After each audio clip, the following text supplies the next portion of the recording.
After Yu Wanwan sent Han Xianyu off, she suddenly remembered the voice messages Gong Su sent. She didn't know whether to laugh or cry. Is this guy magic or something? Why doesn't he set up a stall to read people's fortunes? He got so many things right even when he was just blabbering casually. He could totally steal some fortune-telling business from me. In the next 2 days, Yu Wanwan took note of Zhou Wenbin's movements while she quickly went through the script with Luo Chen. Zhou Wenbin didn't seem to be plotting anything. Yu Wanwan had no idea what he had up his sleeves. As for Gong Su, he had always been very high profile. The whole world knew he was looking for someone, and not only did he mobilize his fans, but he even mobilized everyone around him.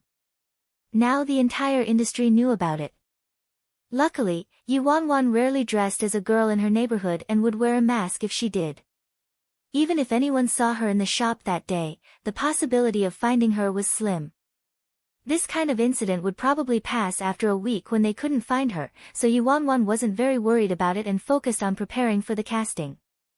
In the blink of an eye, it was the day of the casting. The launch of the Terrifying Dragon 2 project caused a huge buzz. Many actors worked very hard to get a piece of the action. On the day of the casting, a few actors arrived very early at the casting venue. Since Song Jin Lin and the others hadn't arrived, the actors gathered together and started chatting. I heard Ling Xiaozhe is already confirmed as the male lead. Of course he is. Not only was he part of the original cast of Terrifying Dragon, he also calls the shots at Emperor Sky Entertainment, and he's insanely popular now. Now that he's willing to make some time to continue acting in this role, that's exactly what the director wants, a starlet said in a matter-of-fact tone. I heard they wanted to use the original cast for the filming of Terrifying Dragon 2. Just as these people were chatting amongst themselves, Yu Wanwan walked in with Luo Chen. Everyone looked up. The moment they noticed the two people who walked in, their gazes became odd. Original cast? Oh, here comes another one from the cast. One of the starlets sized up Luo Chen, who was standing beside Yu Wanwan, a tinge of ridicule in his eyes. Before, when Terrifying Dragon was just released, this Luo Chen was also popular for a period of time, but now. That person didn't finish his sentence, but the others knew exactly what he meant. Luo Chen's performance in Terrifying Dragon wasn't bad. He also used to be really popular, but this only lasted a year. After that, there was no news of Luo Chen at all, while Ling Xiaozhe, who debuted at the same time as him and acted in Terrifying Dragon with him, became more and more successful. Today, he was at a position where ordinary actors couldn't compare to him.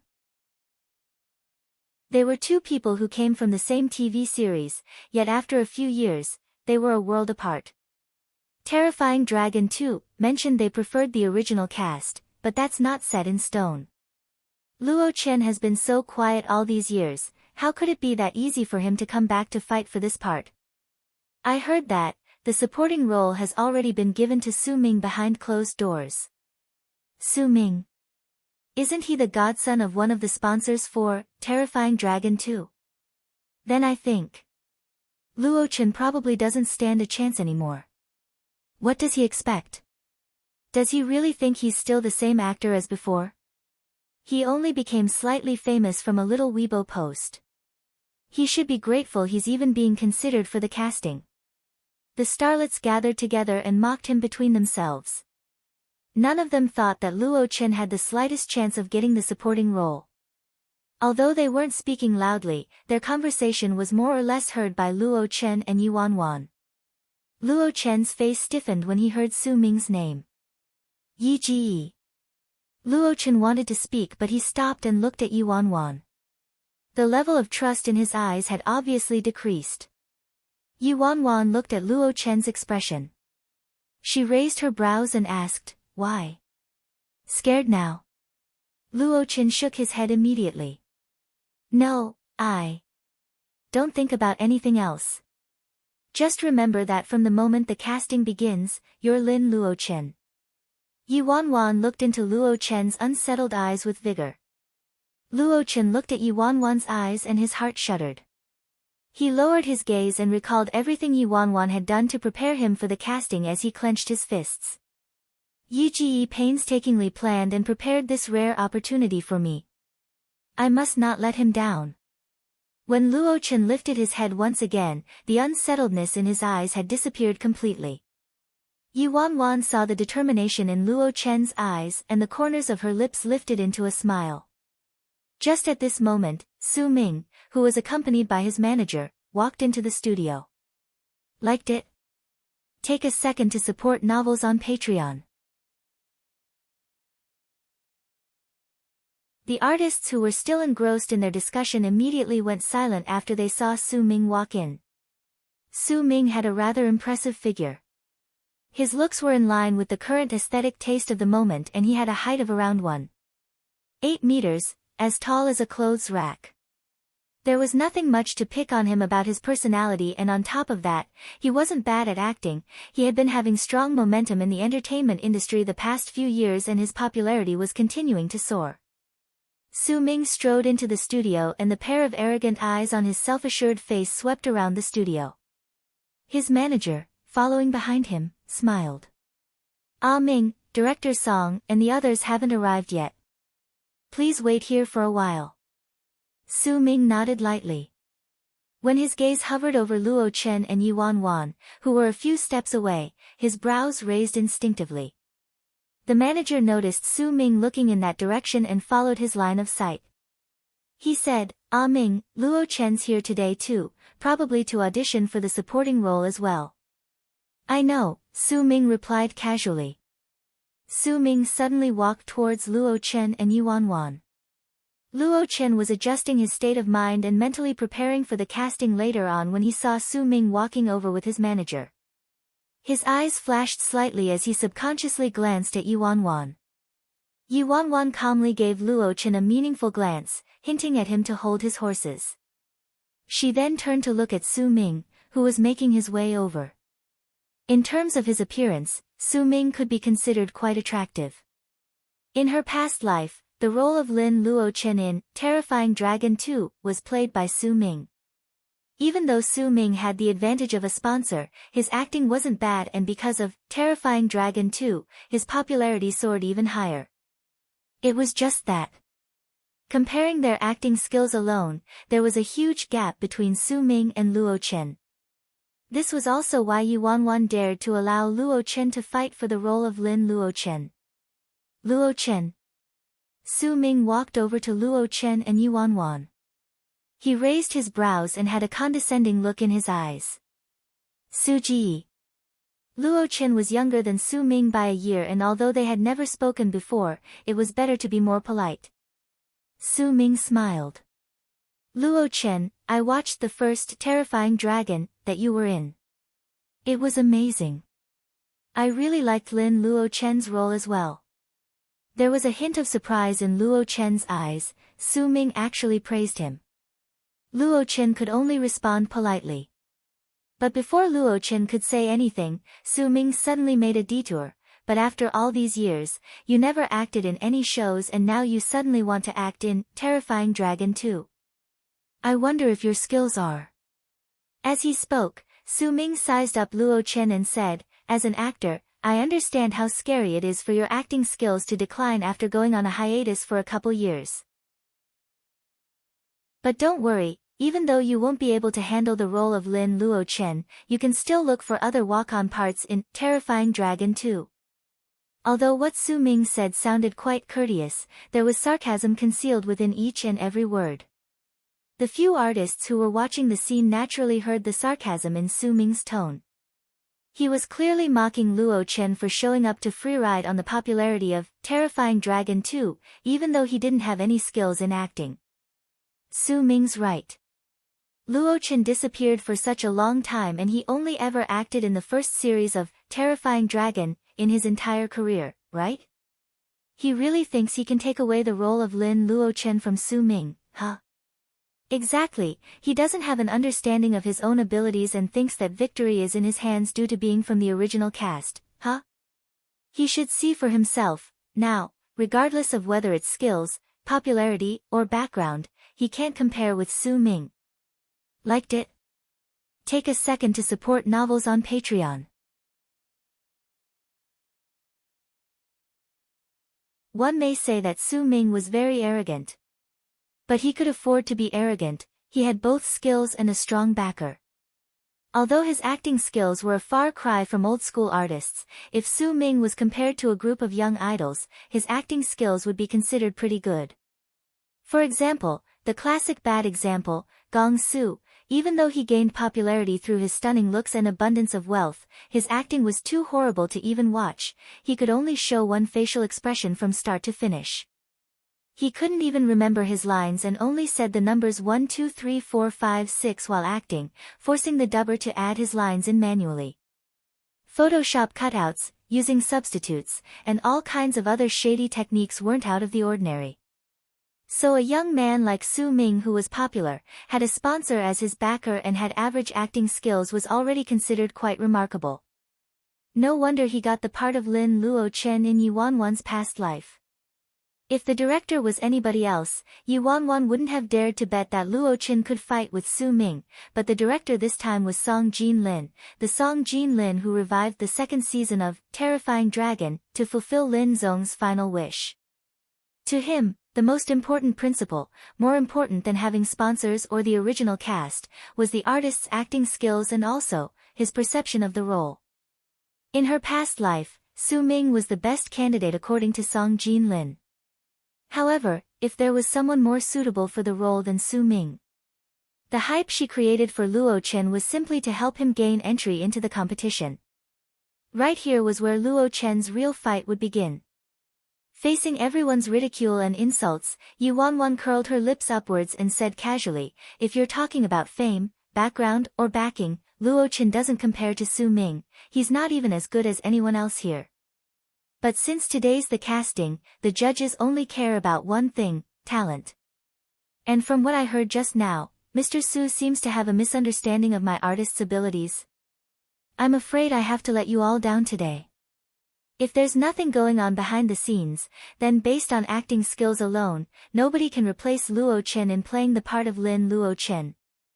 Yi Wanwan's words immediately caused an uproar. Damn! This person really dares to talk big. Nobody can replace Luo Chen in playing the part of Lin Luo Chen. He isn't scared of getting his tongue twisted for bragging, huh? This new manager is too cocky. You mean brainless? He dared to spout nonsense even at times like this, he's just ruining his own reputation. When Su Ming heard what she said, his face darkened.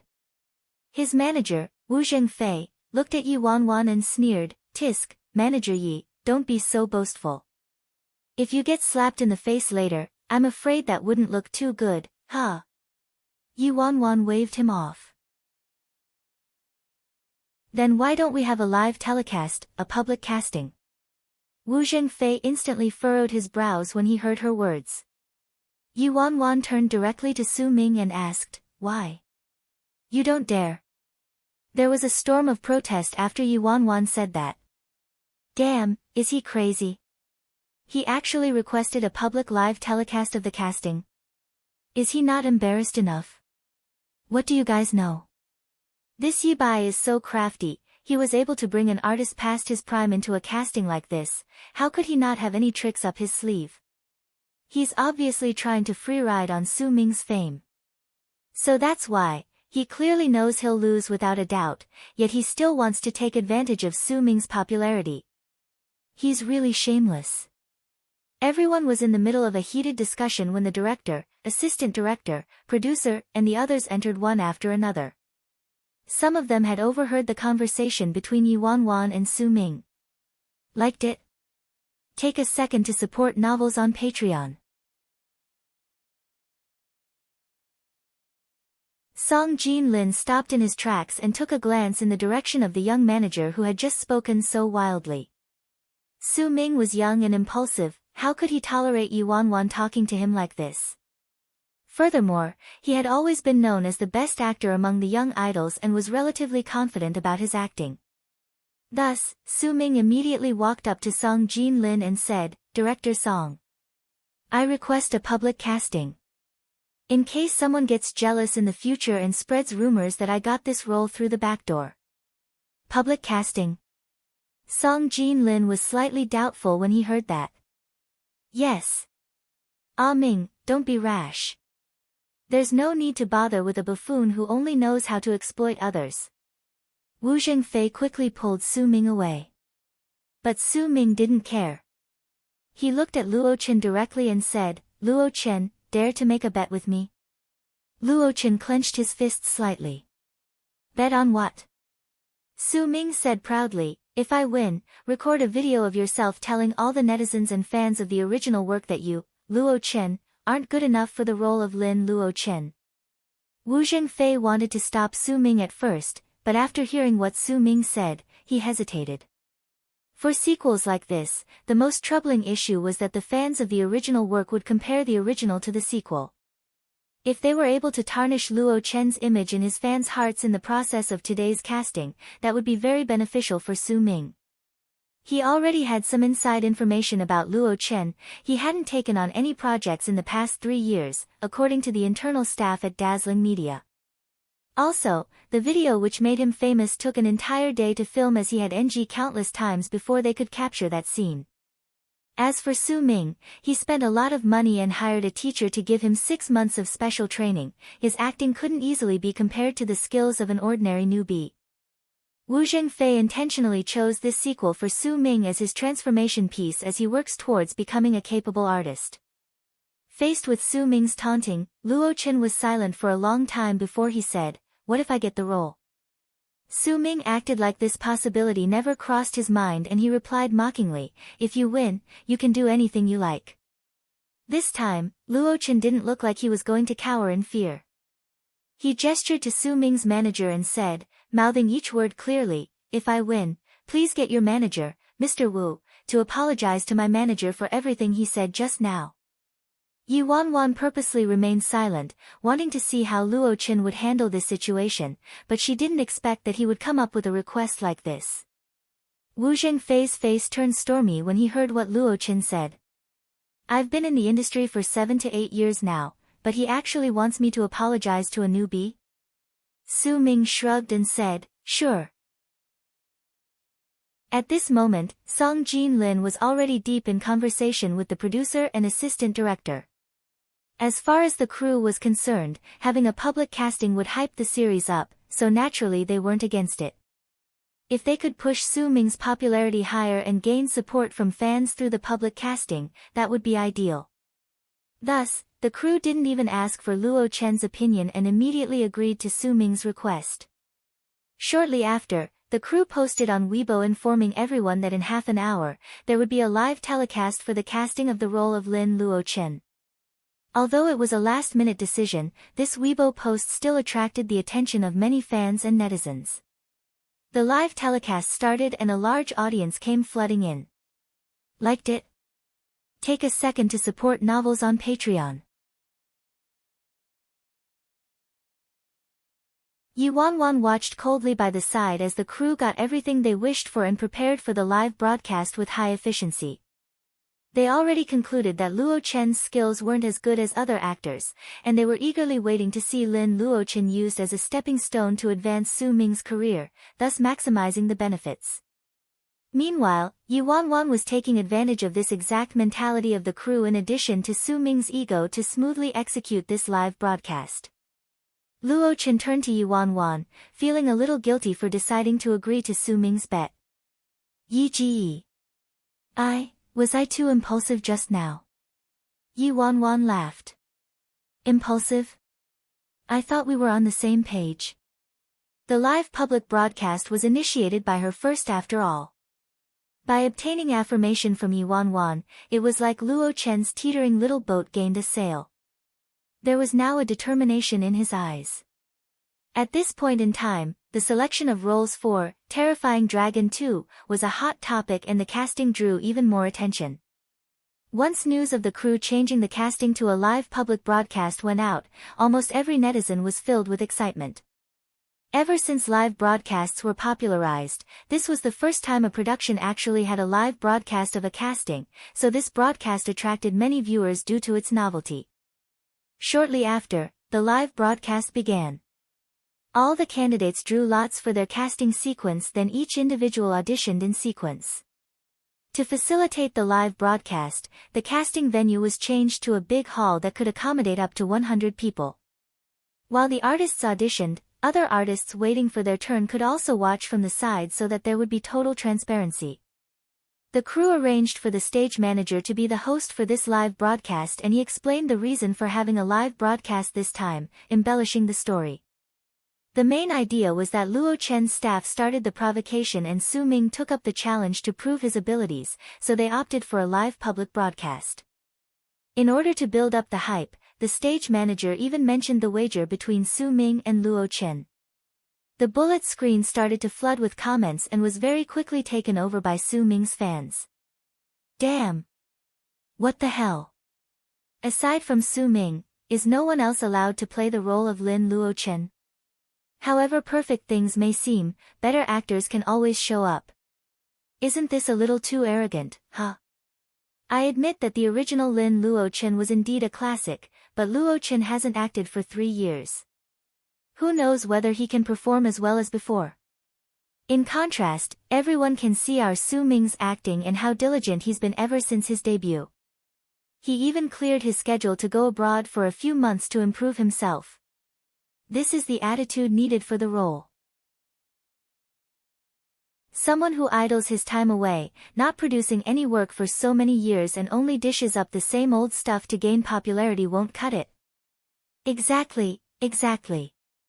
Our Su Ming has, 1987, 3 People's Travel, and Everything is Wonderful, over 10 classic works, while Luo Chen only has 1, Terrifying Dragon. Is he only going to count on Terrifying Dragon his whole life? He even wants to freeload on the popularity of the casting. Ming, all the best. Make him lose till his own mother doesn't recognize him. Aside from Su Ming's fans, the original fans and some onlookers expressed their concerns. Actually, compared to other candidates, I'm most scared that the role of Lin Luo Chen would be ruined in the hands of the original actor. The memory of my favorite classic film would be ruined. That's right, if Luo Chen can't handle this role, why not let our memories stop at the beautiful moments? In order to increase the level of excitement and hype, the production team positions Su Ming and Luo Chen's castings at the end on purpose.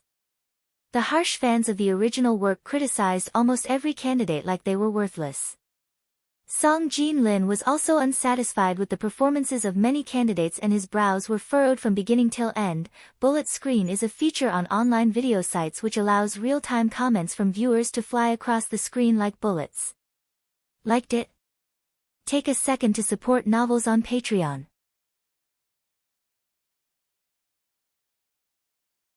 Right now, there were only 2 candidates who had yet to audition.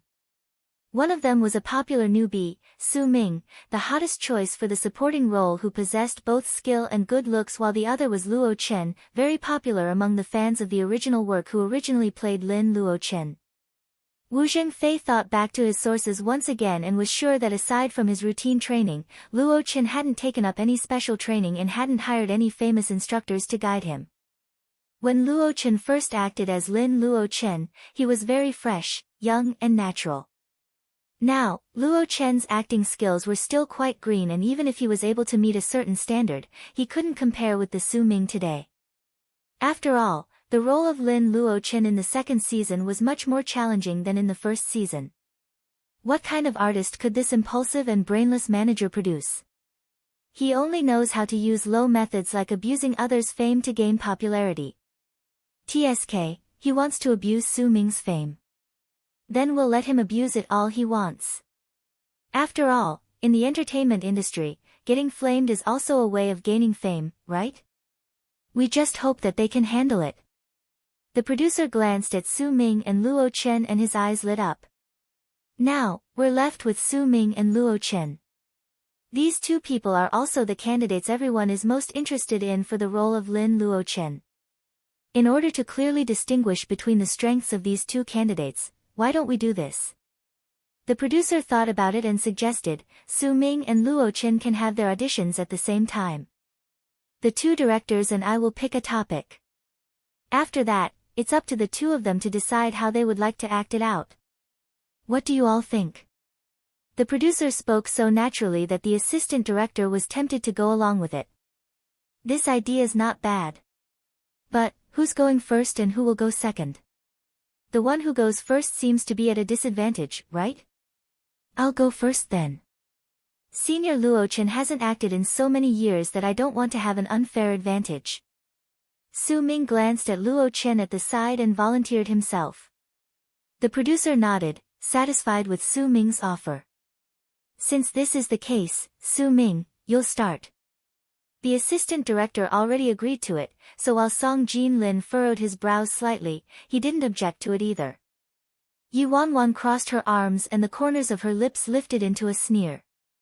As they would be throwing out the topics on the spot, there would definitely be less time for the one who went first to think of a strategy, and on the surface, it looked like Su Ming would be at a disadvantage. However, the fact was that the first person could do whatever he liked, but for the second person, if Luo-chan coincidentally did the same act as Su Ming, he would definitely be criticized for copying Su Ming even if his idea was original. Also, first impressions were the strongest. Luo-chan, going second, would be in a passive position. The first scene Song Jin-lin drew from the lot was the one when Lin Luo-chan met the male lead many years after he fell for the devil's teachings. Lin Luo-chan had to reply to interrogations from the male lead. Su Ming stood in the middle of the big hall and shut his eyes. In just 5 short seconds, he got into character. He placed one hand behind himself and stood upright like he was inviting strong winds. TSK, the right path. Evil path. What's right and what's evil? Yun Hai, you're still so naive. Su Ming looked at the empty space as if the male lead, Yun Hai, was standing there. He revealed a mocking gaze of contempt towards the invisible lead. Following that, Su Ming's acting immediately became 30% crazy and 70% violent. Let me tell you, history has always been written by the victors. From this day forward, this place is good if I say it's good and evil if I say it's evil. Liked it? Take a second to support novels on Patreon.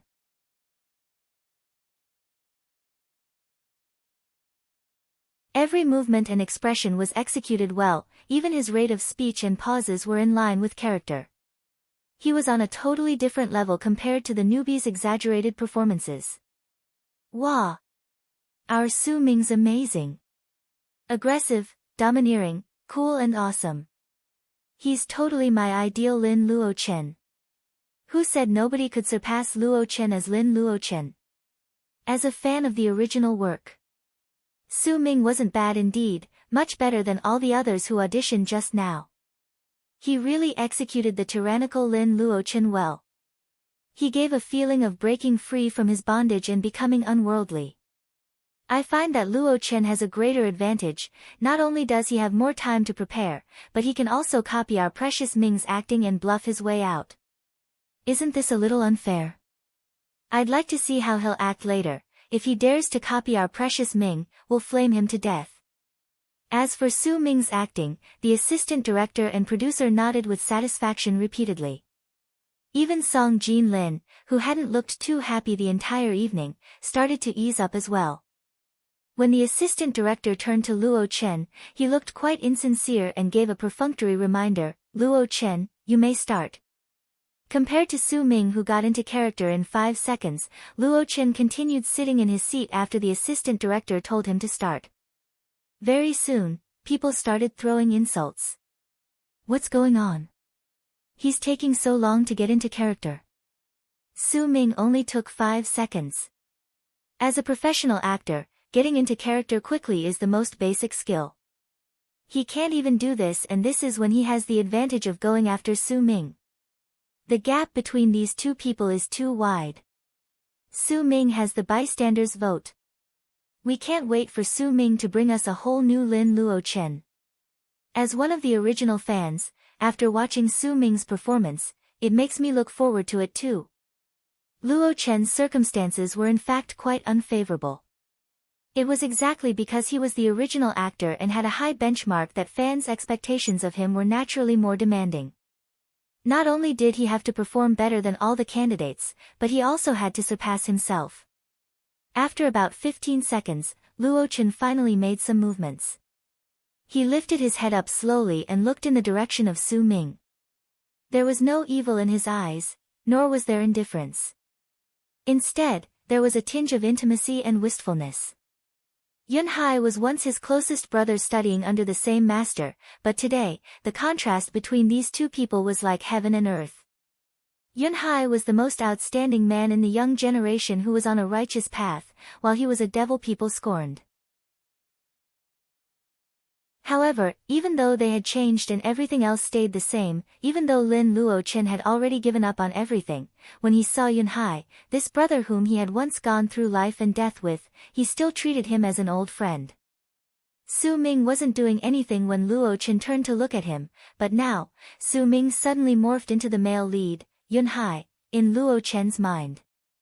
This was a solo audition, the director hadn't arranged for anyone to act with them as the male lead. While Su Ming simply imagined the male lead to be standing there during his audition, Luo Chen actually spoke directly to Su Ming, treating him as Yun Hai.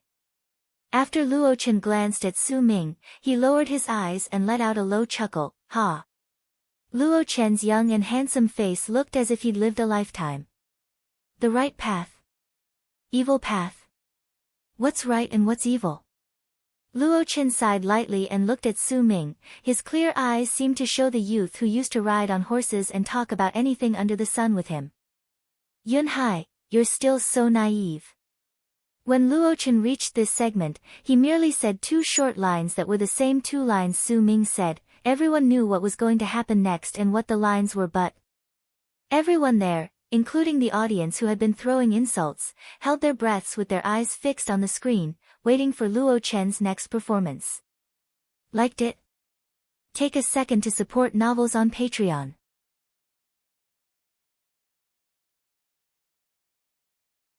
After Luo Chen said that line, he finally stood up slowly. Step by step, he walked over to Su Ming. He stood next to his old pal, shoulder to shoulder with him, and when he lifted his gaze, it was like he was looking at a faraway galaxy. Let me tell you, history has always been written by the victors. From this day forward, this place is good if I say it's good and evil if I say it's evil. When Luo Chen said that line, it was unlike Su Ming's crazy and violent interpretation. Instead, his tone was as wispy as the clouds. It was like he was saying something very ordinary. His tone was like a clear lake that was deathly still. After he finished that line, he walked away slowly, brushing past Su Ming. This signified that a pair of brothers, who once shared the same principles and wielded swords together, had now parted ways and were taking different paths in life. After a long time, there was still silence at the scene. Even the comments on the bullet screen on the live broadcast stopped. That concludes my audition. When Luo Chen turned around, faced the production crew and took a bow, everyone came back to their senses. Song Jin Lin, who had been blank-faced throughout the evening, looked excited. He stared at Luo Chen in disbelief. Even Su Ming himself was shocked. His face looked pale. He was involved with Luo Chen's act the whole time, so he felt a more direct impact than anyone else. He was almost sucked into the act by Luo Chen and believed he really was Yun Hai. The bullet screen which stopped just now was flooded once again. Damn. Awesome. He was totally possessed by Lin Luo Chen. What do you mean possessed by Lin Luo Chen? This is Lin Luo Chen himself. I thought Su Ming's performance was perfect, but now, after watching Luo Chen's, this was truly a case of the master showing everybody how it's done. Su Ming's act was almost perfect and I know he's very good at acting, but Luo Chen, whether or not he's good at acting, probably didn't use his skills. He was completely immersed in the storyline because he was that person in the story. He's Lin Luo Chen. This is the difference between the master himself and the other actors.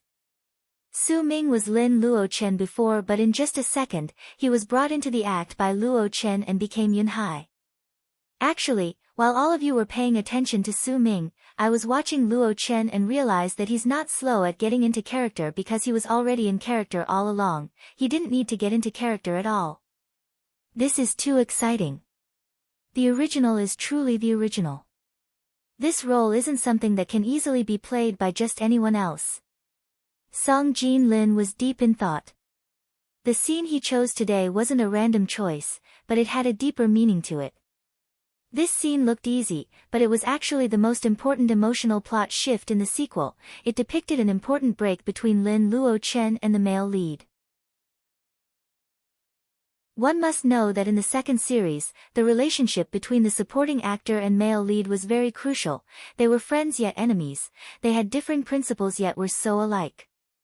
These contradicting states were very difficult to act out. For instance, although Su Ming's performance just now wasn't bad, it was too flimsy. He simply acted out the storyline and ignored the relationship with the male lead and the link to the entire plot. In contrast, Luo Chen's acting was so intense. With just a few lines and a simple storyline, he was able to convey the entire story, and at the same time, he displayed the conflict and struggles within the character. He must have put in hard work to understand this character thoroughly. Otherwise, it would be impossible for him to reach this level of skill. Liked it? Take a second to support novels on Patreon.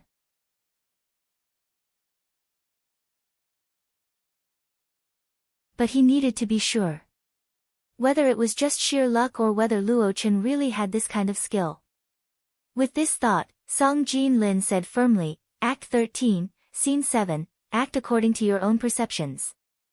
After Song Jin-lin said that, the audience, which was initially excited, became silent once again as they looked at the two people nervously. On the bullet screen, Su Ming's fans were unhappy and started retorting. It's not over yet.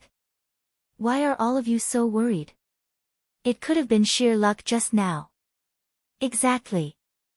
Luo Chen was obviously trying to play little tricks.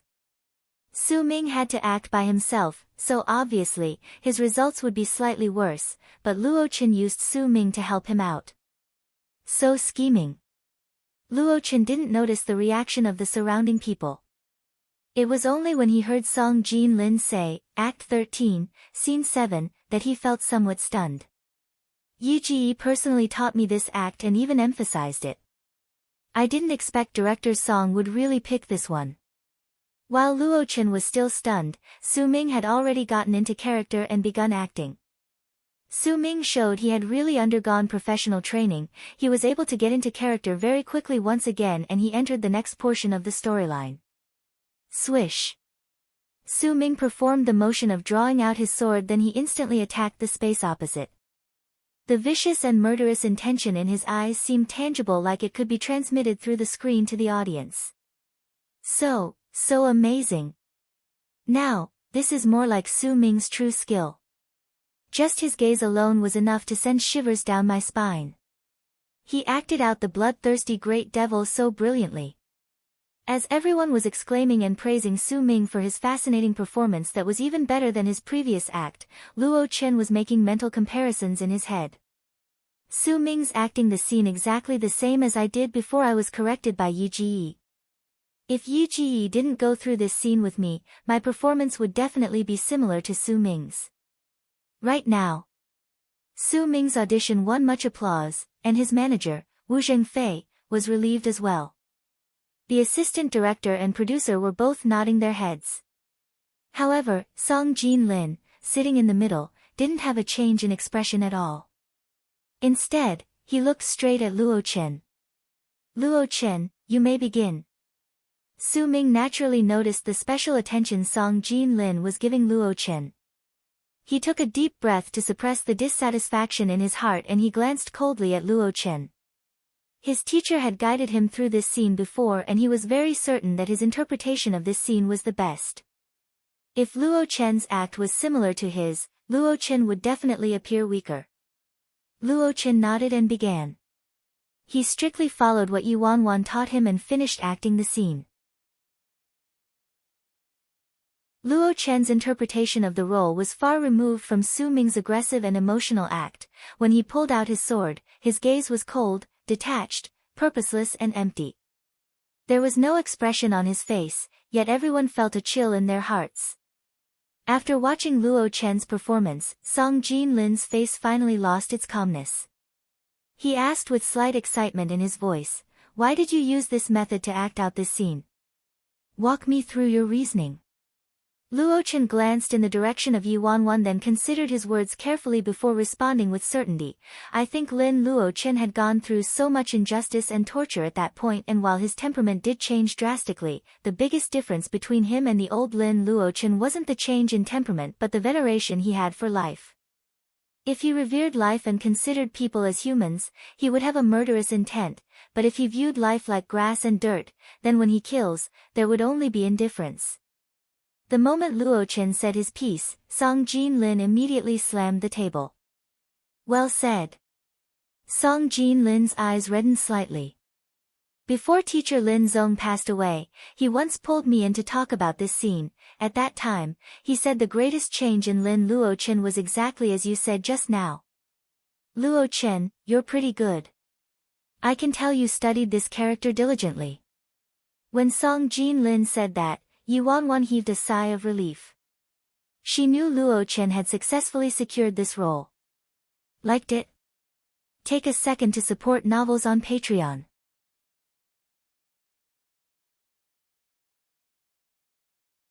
For the fans of the original work, in addition to neutral observers, the mention of Lin Zong's name signified power and prestige. When Song Jin Lin said that, everyone viewed Luo Chen in a different light. Amazing. He's truly the original. That's why he has a more thorough understanding of the character. He even managed to hit teacher Lin Zong's intention on the mark. Thanks to the production team for the live broadcast of the casting, allowing us to witness the return of the Lin Luo Chen in our hearts. Lin Luo Chen must be none other than Luo Chen. Seeing the crazy number of comments on the bullet screen, Wu Zhengfei's face turned green. Initially, he wanted to boost Su Ming's reputation and had even gotten someone to draft all kinds of news releases already. Who'd have known that Su Ming would actually be used as a cat's paw instead, allowing that guy to walk all over him? They even chose to broadcast the entire casting live. Now it was impossible for him to change the public's opinion or secretly bribe director Wang to change the outcome. He totally underestimated his opponent this time. After Song Jin Lin said that, he instantly stood up and personally walked over to Luo Chen. Welcome on board, Terrifying Dragon 2, I'm very glad to be able to work with you once again. Hearing Song Jin Lin's words, Luo Chen's heart trembled slightly. He slowly extended his arm and said, "Thank you Director Song for giving me this opportunity." Witnessing this historical moment when the original cast members were successfully chosen for both the male lead and supporting actor, everyone cheered excitedly on the bullet screen. Su Ming had always thought highly of himself, he hadn't expected he would lose to a has-been before everyone's eyes. He immediately turned around and left. There was no point in staying. Wu Zhengfei's face darkened and he quickly followed after him. However, when he brushed past Luo Chen suddenly said icily, "Mr. Wu, did you forget something?" Yi Wanwan raised her brows slightly, she didn't think the little sheep would attack. Wu Zhengfei gritted his teeth and apologized, smiling hypocritically, "I'm really sorry, Manager Ye's tricks were indeed amazing. I was wrong about Luo Chen. But, one's reputation lasts forever and there's still a long way to go. You can't just rely on your little tricks to get by in the entertainment industry." Once he was done, he harumphed and walked away. After Yi Wanwan and the director discussed some details of the collaboration, she left the building with Luo Chen. The casting they had prepared so long for had finally come to an end and Yi Wanwan could finally loosen up a little. Dazzling media. After they returned to the office, Yi Wanwan quickly prepared the arrangements required for Luo Chen's signing of the contract. Luo Chen's team started preparing as well. When Yi Wanwan put up a recruitment notice, she left to go to Country B at the last minute, so she only managed to recruit a single assistant. Terrifying Dragon 2 is your first show since your comeback. I think I don't have to stress the importance of this show to you. Now, I need you to do just one thing, focus on going over the script. As for the other matters, I will. Yi Wanwan was sitting in front of her desk and was speaking to Luo Chen when urgent knocks rang on the door. "Please come in." Assistant Xiao Qing looked frantic as she pushed the door open and entered. She looked at Luo Chen and Yi Wanwan anxiously and said, Yi Ji, we're in trouble. The production crew just called us to tell us that. What is it? Yi Wanwan furrowed her brows. They said they replaced the supporting actor with someone else and they won't need Luo Chen anymore. What? When Yi Wanwan heard that, she was stunned. Luo Chen's face gradually turned pale. Liked it? Take a second to support novels on Patreon.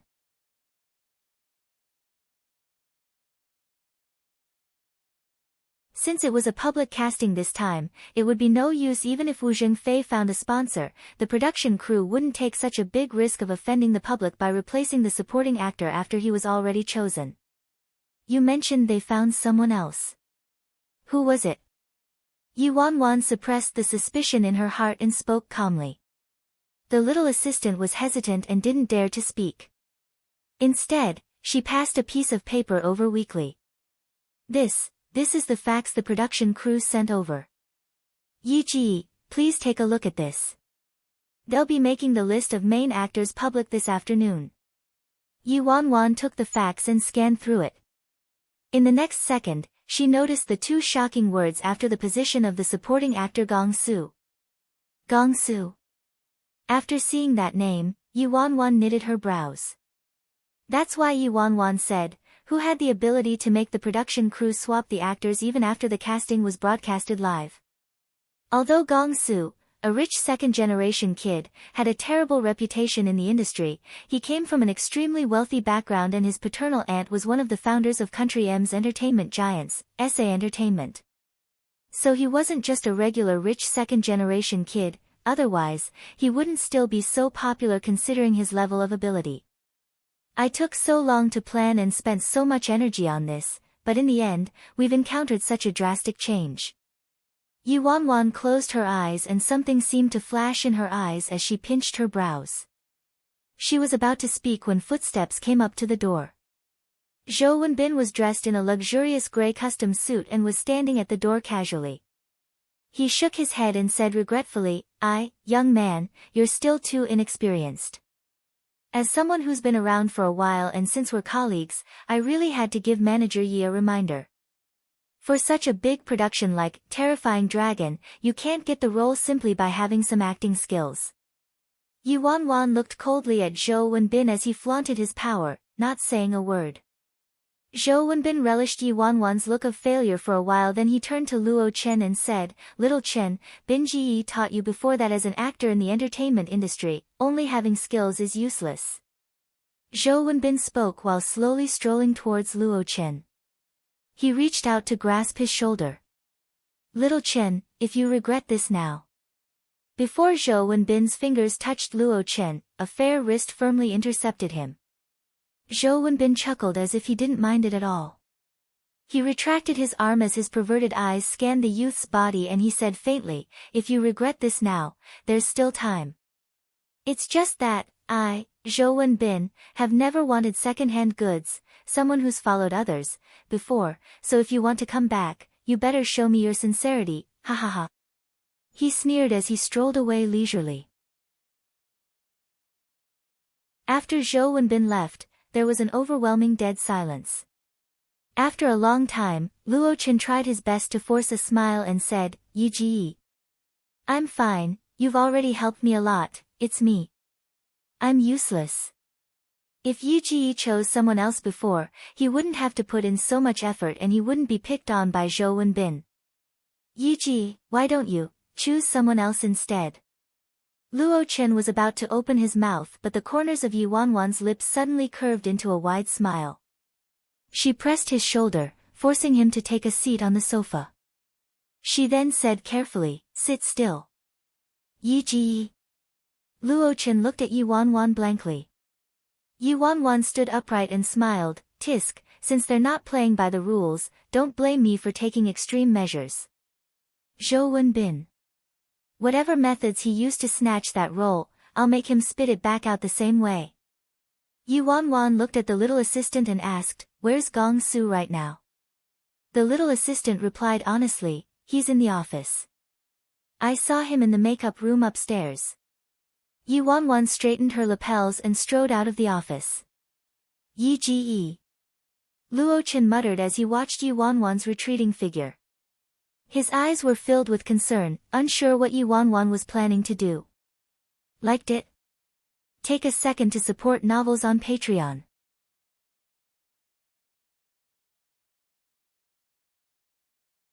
Upstairs, in the makeup room, Gong Su leaned against a big, comfortable chair with his legs crossed and a phone in his hand. He was currently engrossed in his game while the hairstylist, makeup artist, and stylist frantically worked around him. There were two little assistants by the side. One of them held a massive coconut, standing beside him attentively. Once Gong Su moved his gear to neutral, she would have to bring the coconut over carefully and let him have a sip.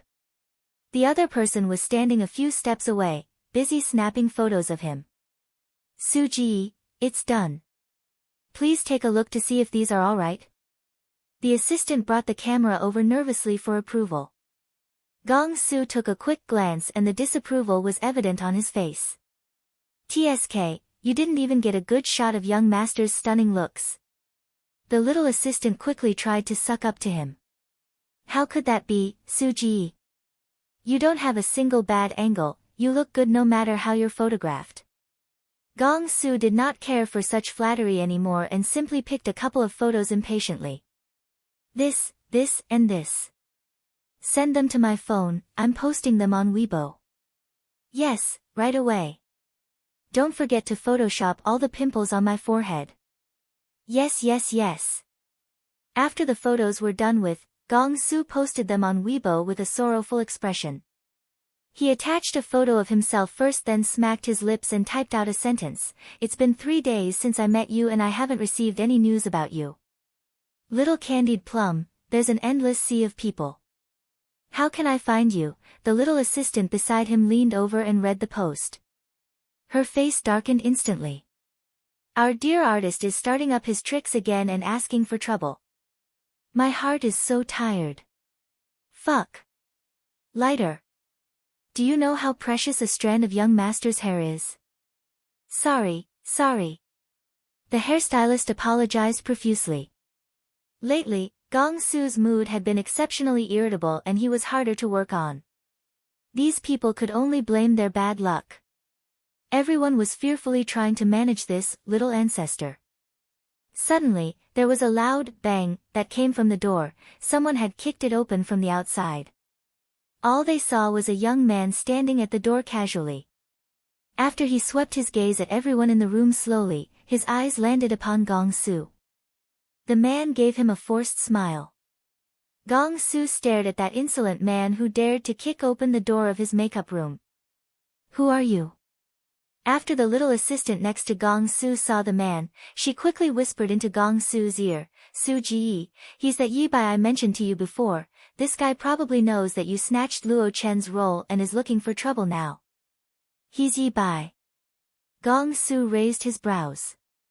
After Yi Wanwan locked onto her target, she didn't say anything as she curled her lips and walked towards Gong Su step by step. When she got to him, she placed one foot on Gong Su's chair. A strong sense of oppression hit him in the face. Gong Su subconsciously cowered and yelled, I, what do you want? Trying to rebel, huh? Yi Bai. What are you doing? The two assistants panicked as well. They berated her while shouting towards the door, security. Where's security? Yi Wanwan tapped a photo in her phone leisurely and placed it right in front of Gong Su, letting him take a look. The moment Gong Su, who was still yelling, saw that photo, he was completely stunned. Damn! Isn't this my little candied plum? Why would this chap have a photo of my little candied plum? Liked it? Take a second to support novels on Patreon.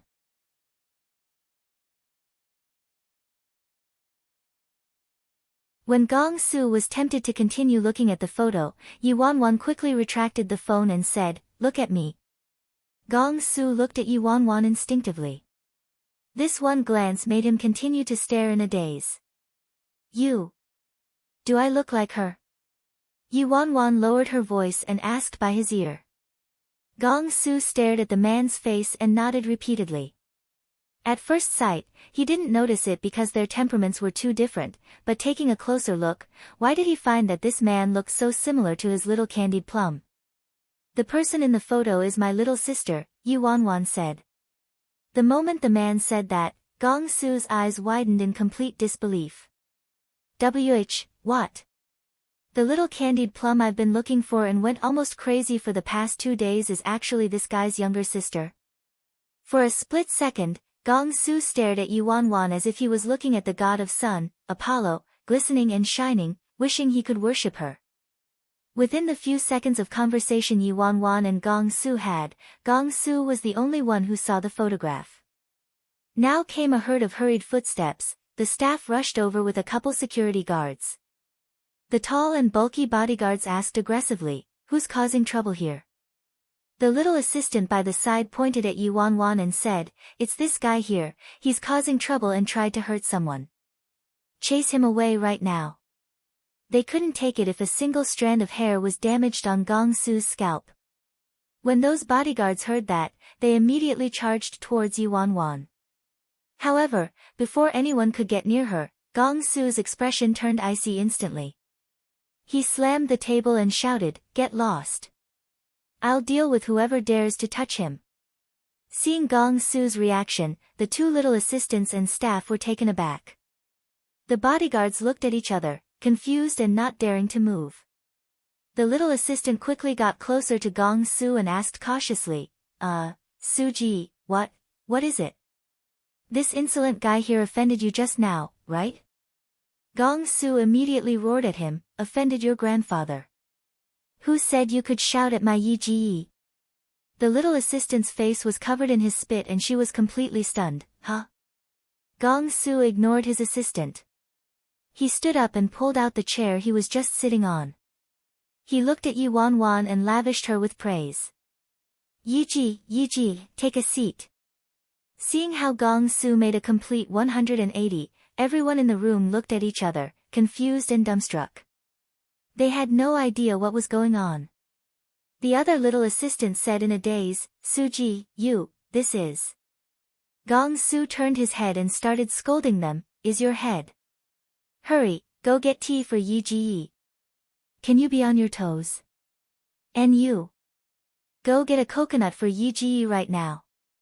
Both the assistants, What on earth happened?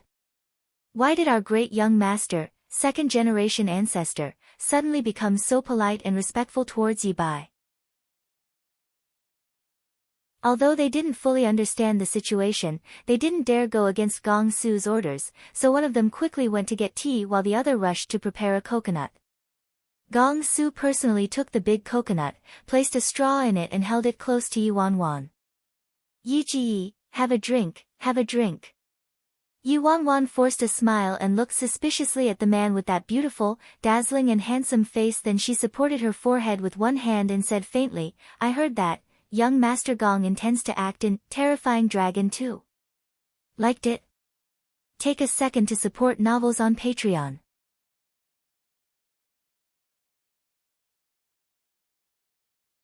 When Gong Su heard that, his face froze and he suddenly remembered he just snatched the role of Lin Luochen from Yi Bai.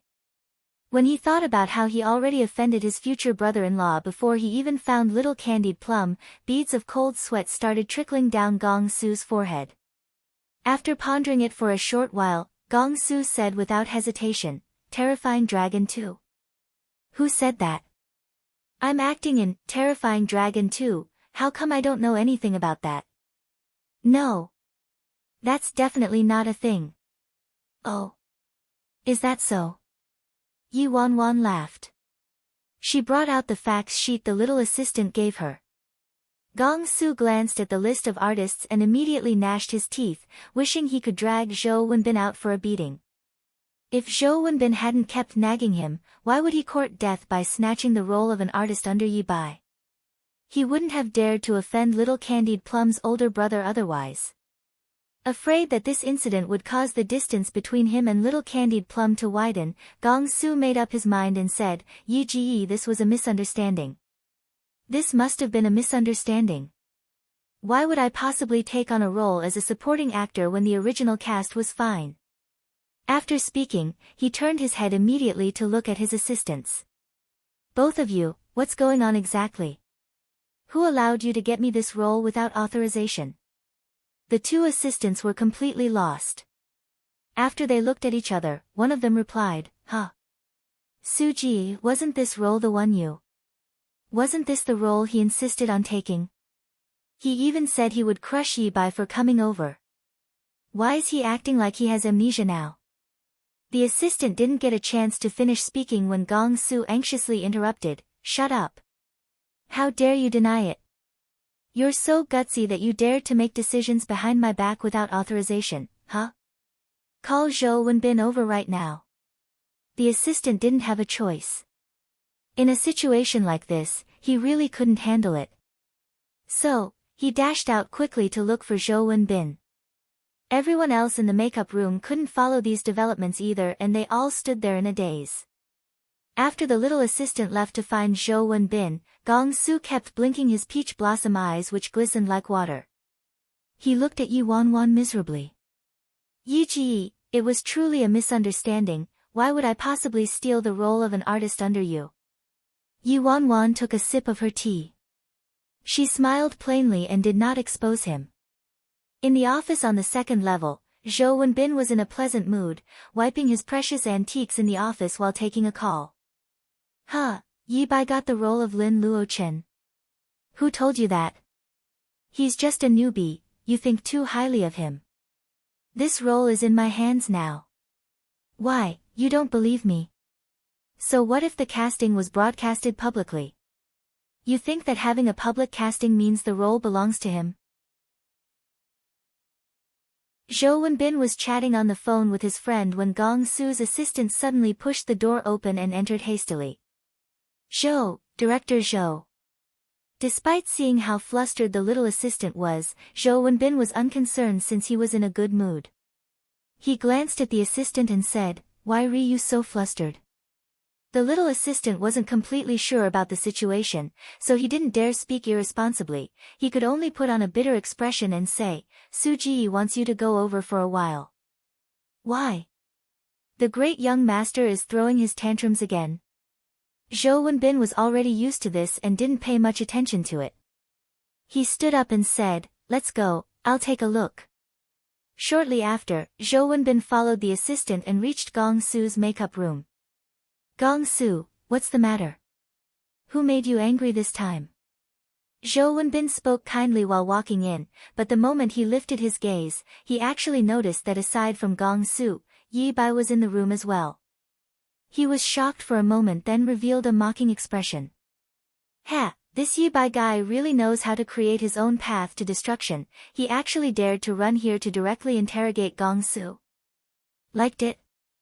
Take a second to support novels on Patreon."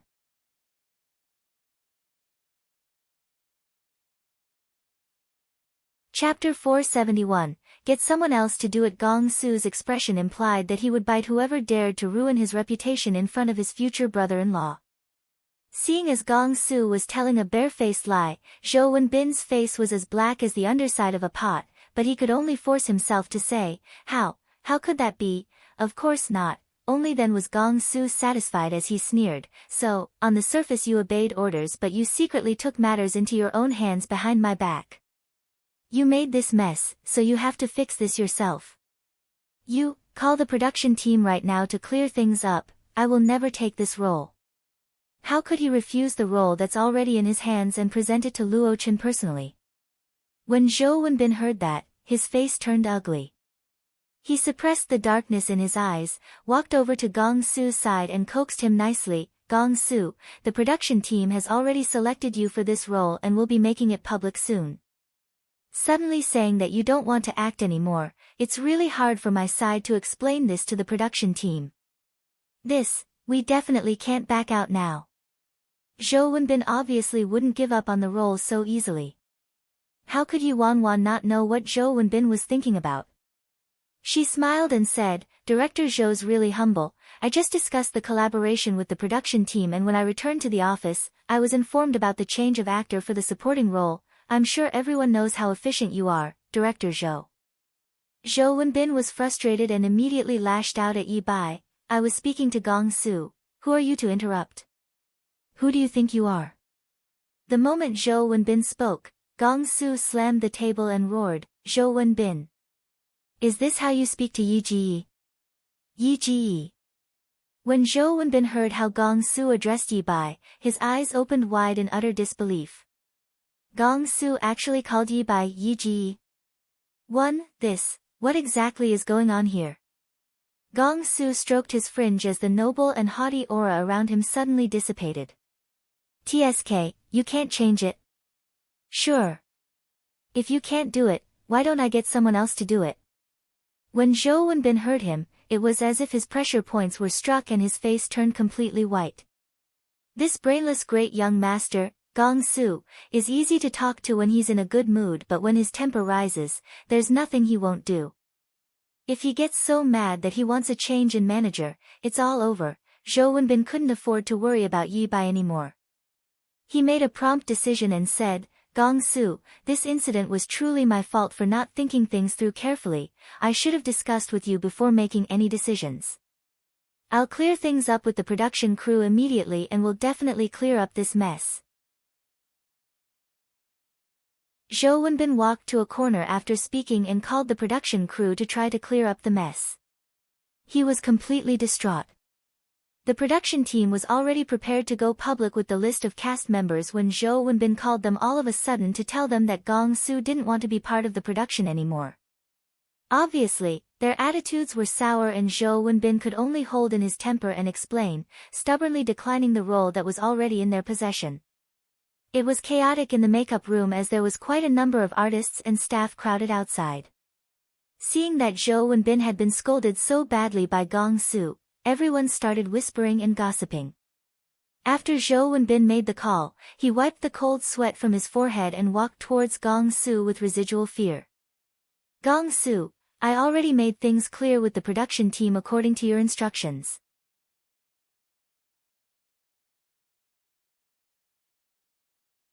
Chapter 472, Just Take Me In. Yi Wanwan forced a smile and looked into the man's eyes that were as sparkly as the stars. Young Master Gong is too polite, there's no need for the treat. When Gong Su heard that, he instantly panicked and felt he had definitely left a bad impression on Yi Bai due to his snatching of the role. He was afraid Yi Bai would never let him near his sister. How can I simply let this go? I put in so much effort just to find my little candied plum. I have to quickly get into Yi Bai's good books. But, how do I do that? Gong Su felt like he was on the hot seat, but his eyes suddenly lit up and he seemed to have thought of something. Gong Su put on an experienced and jaded expression. Acting helpless, he sighed and said, Yi Ji, my reputation in the industry has been bad all these years, all because I was matched to irresponsible managers. I've suffered so badly under them. That's why I really admire Luo Chen. He has a manager like Yi Ji who's so responsible and has good foresight, not to mention being very good-looking. Yi Ji, I won't hide it from you, from the very first day you stepped into the company, I knew you were no ordinary person. With so many artists in the company, why else would you pick Luo Chen, someone with so much potential? Before, you mentioned that unless Zhou Wenbin exchanged me for Luo Chen, you wouldn't consider giving Luo Chen up. This really made me feel extremely honored. Yi Wanwan, watching Gong Su, this great young master with an ego higher than the sky, trying to win over Yi Bai so eloquently with a deluge of heavenly flowers, Zhou Wenbin's expression looked as if he had just seen a ghost. Darn it! What's with Gong Su today? Is he possessed? When Gong Su was done currying favor, he asked, Yi Ji, I know my skills are weak, but I have a heart that's willing to work diligently to improve. I'm just lacking a talent scout like Yi Ji who's so good at teaching. So, Yi Ji, could you please take me in? When Zhou Wenbin saw Gong Su currying favor with Yi Wanwan, his face was just gloomy, but the moment he heard this, his pupils constricted. The corners of Yi Wanwan's lips twitched. Take you in. Gong Su nodded like a chicken pecking at grains. Yi Ji, I really want to work with you. Yi Ji, please be my manager, alright? Yi Wanwan, to any other artist, having a change in manager was an extremely important matter, but coming from Gong Su's mouth, it sounded like he was just changing his watch or phone. The second Gong Su said he wanted a change in manager, all the assistants and staff in the makeup room, including all the onlookers at the door, were so shocked that their chins dropped to the floor. Damn, what did we just hear? Gong Su actually wants a new manager and even took the initiative to ask to work under Yi Bai. Zhou Wenbin's face was terribly pale. His face suddenly changed as he turned to Gong Su. Gong Su, you want a change of manager? How could you do this? Gong Su raised his brows. His eyes were suddenly filled with arrogance and defiance as he said, What? Must I go through your approval just for a change of manager? Who do you think you are? Every one of his previous managers was changed just by a single word from him. Even if Chu Hongguang was here, he couldn't control which manager Gong Su worked with. Gong Su didn't bother with Zhou Wenbin. Instead, he moved closer to Yi Wanwan in an obedient and adorable manner. Yi Ji, is that alright? Is that alright? Please take me in. I promise I'll listen to you obediently. I'll listen to everything you say.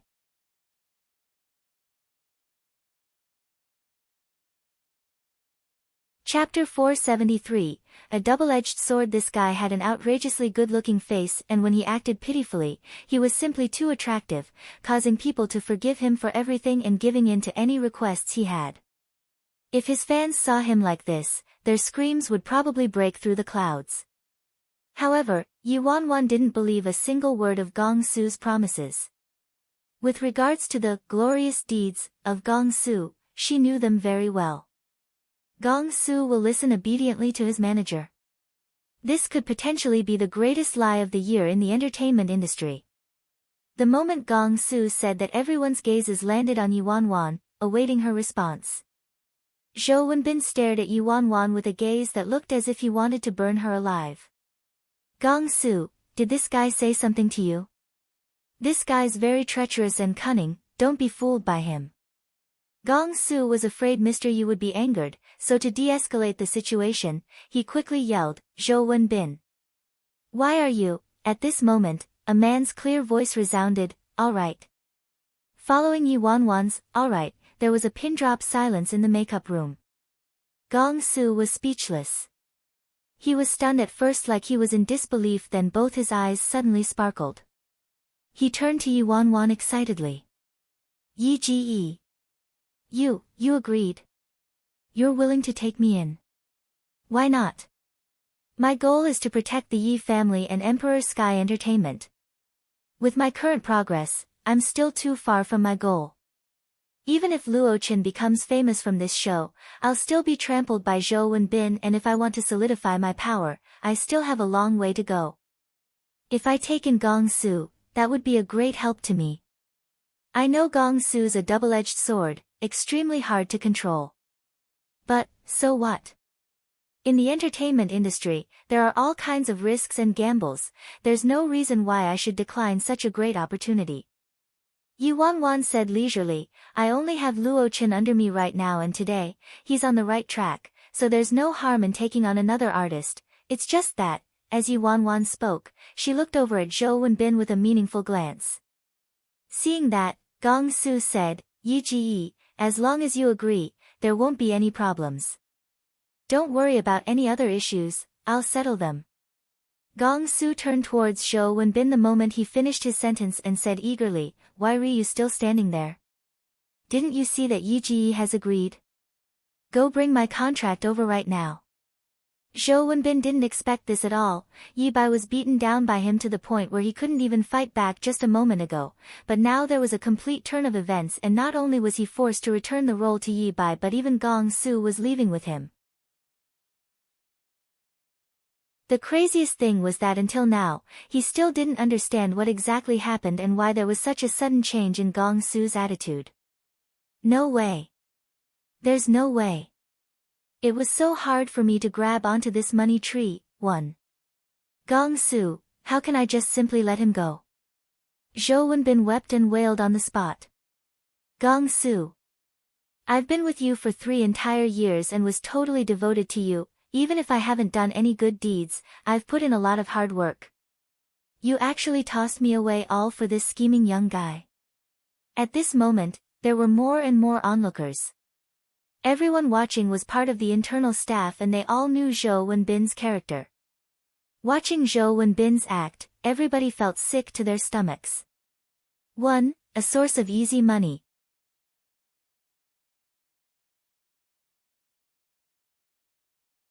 Chapter 474, I belong to you now today. After witnessing Zhou Wenbin being discarded by Gong Su, everyone felt he deserved it, and watching his hypocritical act, all of them looked down on him as they whispered to each other. Although I really don't know what's going on with Gong Su, Zhou Wenbin's just disgusting. Good deeds and hard work. Put in a lot of hard work. How did he manage to get all that out of his mouth? Exactly. Ever since he got Gong Su, he depends entirely on this golden thigh and tyrannizes the company, bullies the staff and collects a high commission by force. He's motivated by personal gain. Just how many artists were exploited by him? This is his retribution. He had this day coming when he gets tossed aside by Gong Su. A tiger with no teeth, let's see how he can continue to be arrogant like that. Gong Su looked suspiciously at Zhou Wenbin's so-called hard-working and loyal face, and a hint of iciness appeared in his dazzling eyes as he sneered, Zhou Wenbin, stop acting all nice and pitiful here. Don't you have any idea how much you've profited from me? Or, do you really think I'm a rich fool with more money than sense? Hearing that, the cold sweat on Zhou Wenbin's forehead came trickling down immediately. This was the first time he realized that although this prince was arrogant and despotic, ignorant and incompetent, he wasn't an idiot who could be deceived so easily. At this moment, Zhou Wenbin finally started to panic. Gong Su. Gong Su, you can't do this to me, you can't. As the last few years had been going so smoothly, he had increasingly shown no restraint and offended many people. Chu Hongguang had also been monitoring him closely, tempted to chase him out of the company. Once he lost an artist like Gong Su, he couldn't imagine what would happen to him. Gong Su wasn't someone with patience, he had already reached his limit after wasting so much time. Thus, he made a call to the Human Resources Department. This incident had been blown out of proportion, so the Human Resources Department had already heard about the incident and the news about Zhou Wenbin losing favor. They already asked for instructions from Chu Hongguang the first chance they got. Chu Hongguang's response was as expected. Thus, right after Gong Su made the call, the Human Resources Department had already prepared the entire process and procedures required for a manager replacement with the highest efficiency. The director of the Human Resources Department personally rushed over with the contract for the new manager. Seeing how efficient the Human Resources Department was, great young Master Gong's face turned gentler. He took the contract from the director, flipped to the last page without reading it and signed his name. Then he walked to Yi Wanwan cheerfully. Yi Ji, please take a look. If you have no problems with it, you may sign it. Gong Su's peach blossom eyes flickered, urging Yi Wanwan. His head was filled with beautiful pink fantasies. Ah! My little candied plum. I'll be able to take advantage of my job and use my tricks to find out about little candied plum or ask for her phone number or something. Yi Wanwan was a little speechless by that scorching stare, but she still took the contract and signed her name. When Zhou Wenbin witnessed Yi Wanwan signing her name, it was as if he lost his soul. His face turned ashen and he looked lifeless. Gong Su held up the new contract with both hands like it was his baby, and he looked as if he wanted to turn into a butterfly and fly around the room. Yi Ji, from today onwards, I belong to you.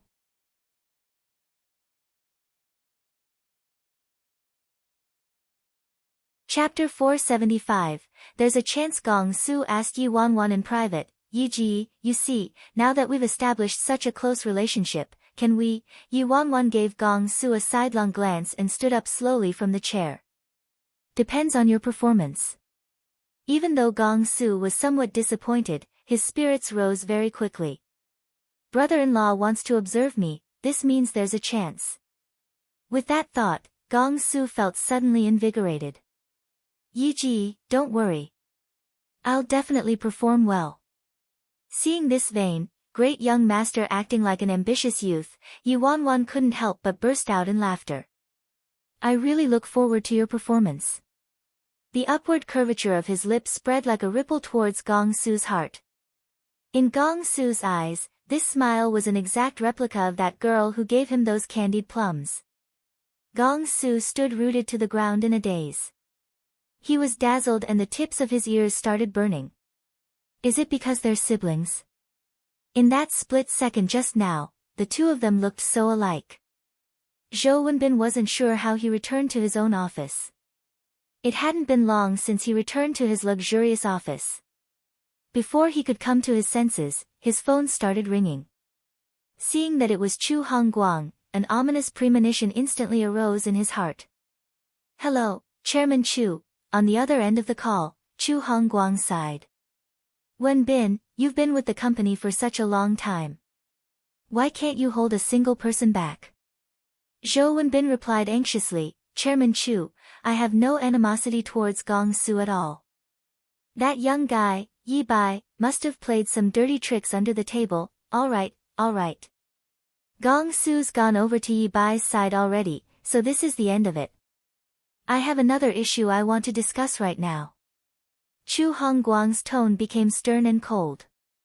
Another issue? Zhou Wenbin asked hesitantly. Chu Hongguang said in a deep voice, I just emailed you. Go take a look for yourself. Zhou Wenbin hurriedly turned on his computer and opened the latest email from Chu Hongguang. When he saw the contents of the email, the last tinge of color on Zhou Wenbin's face disappeared. Chairman Chu, I can explain. Chu Hongguang reprimanded him on the spot. Explain. A few artists under your care jointly reported you for collecting private bribes and violating the interests of the company. There is solid proof. What's there to explain? It's not like that, Chairman Chu. You know a lot of resources and money are needed to groom an artist. I collected the bribes so I could better, don't try to deny it. All I need to know is that you collected bribes. Seeing as you're a senior manager in the company, as long as you return the bribes you collected, the company will not take legal action against you. Chairman Chu. Without waiting for Zhou Wenbin to speak, Chu Hongguang hung up. Zhou Wenbin stared at the phone with a pale face. His body trembled and he slumped into the chair behind him. It's over. This time, it's completely over for me. In Yi Wanwan's office, ever since Yi Wanwan suddenly left the office, Luo Qin had been sitting on the sofa in a daze without moving. Unsure how much time passed, a pair of urgent footsteps appeared before the door was pushed open by someone. The little assistant stood at the door, surprised to see Luo Qin inside. Luo Qin, why are you still here? Luo Qin lowered his head like he had lost all the light in him and said in a hoarse voice, Xiaoqing. I want to return to Zhou Wenbin, huh? What did you say? Xiaoqing's eyes widened. Luo Qin balled his fists so tightly that they turned white. The redness in his eyes was the result of his internal struggle as he declared firmly, I don't want to drag Yi Ji down anymore. Xiaoqing was stunned and quickly said, Luo Qin, you don't know about Zhou Wenbin yet. He's already been fired by the company. Luo Qin seemed like he didn't comprehend what Xiaoqing said as he replied in a state of shock, what did you say? Zhou Wenbin's fired. How is that possible? Xiaoqing immediately told Luo Qin everything that happened upstairs in the makeup room. Luo Qin was completely dumbfounded. His eyes, which were dull and lifeless at first, were now filled with disbelief.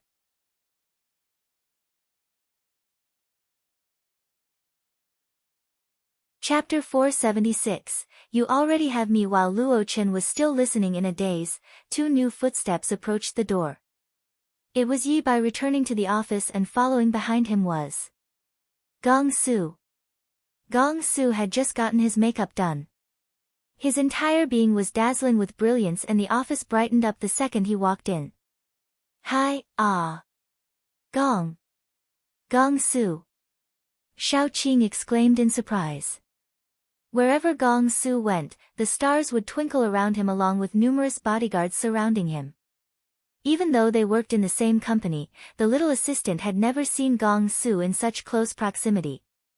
Now that she had met him, she was so excited that she nearly fainted. "Hello, little sweetheart, pleased to meet you. We're a family now." When Gong Su saw her reaction, he became cockier, revealing faintly discernible little canine teeth when he smiled, causing the little assistant to go crazy. Yuan coughed lightly and glanced at Gong Su helplessly, indicating to him that he should probably stop. Gong Su then exercised a little restraint. He turned to Luo Chen, who was still sitting at the side in a daze, and raised his brows. "Yi, this is the guy under your care, Luo Chen?" "N." Yuan nodded, then turned to Luo Chen and said gently, "Luo Chen, Gong Su just signed on to work under me, say hello." Gong Su was sitting on the sofa casually. When he saw that Yuan spoke in a much gentler tone towards Luo Chen, there was an inexplicable uneasiness in his heart. He rubbed his chin and curled his lips. "Yi, you have me now, so why do you still need this guy? Why don't you just focus on grooming me alone in the future?" Hearing that, Luo Chen, who was about to greet Gong Su, froze. Yuan's face darkened as well. "I really underestimated this Gong Su. He just started working with me and now his true nature's beginning to show." Yuan immediately shot a look of warning towards Gong Su. "If you want to continue working with me, don't let me hear something like that ever again." Gong Su saw Yuan was angered, so he swiftly brought out his signature smile. "Yi, don't be mad, I was just joking." Luo Chen still didn't look too pleased and his face turned dull as well.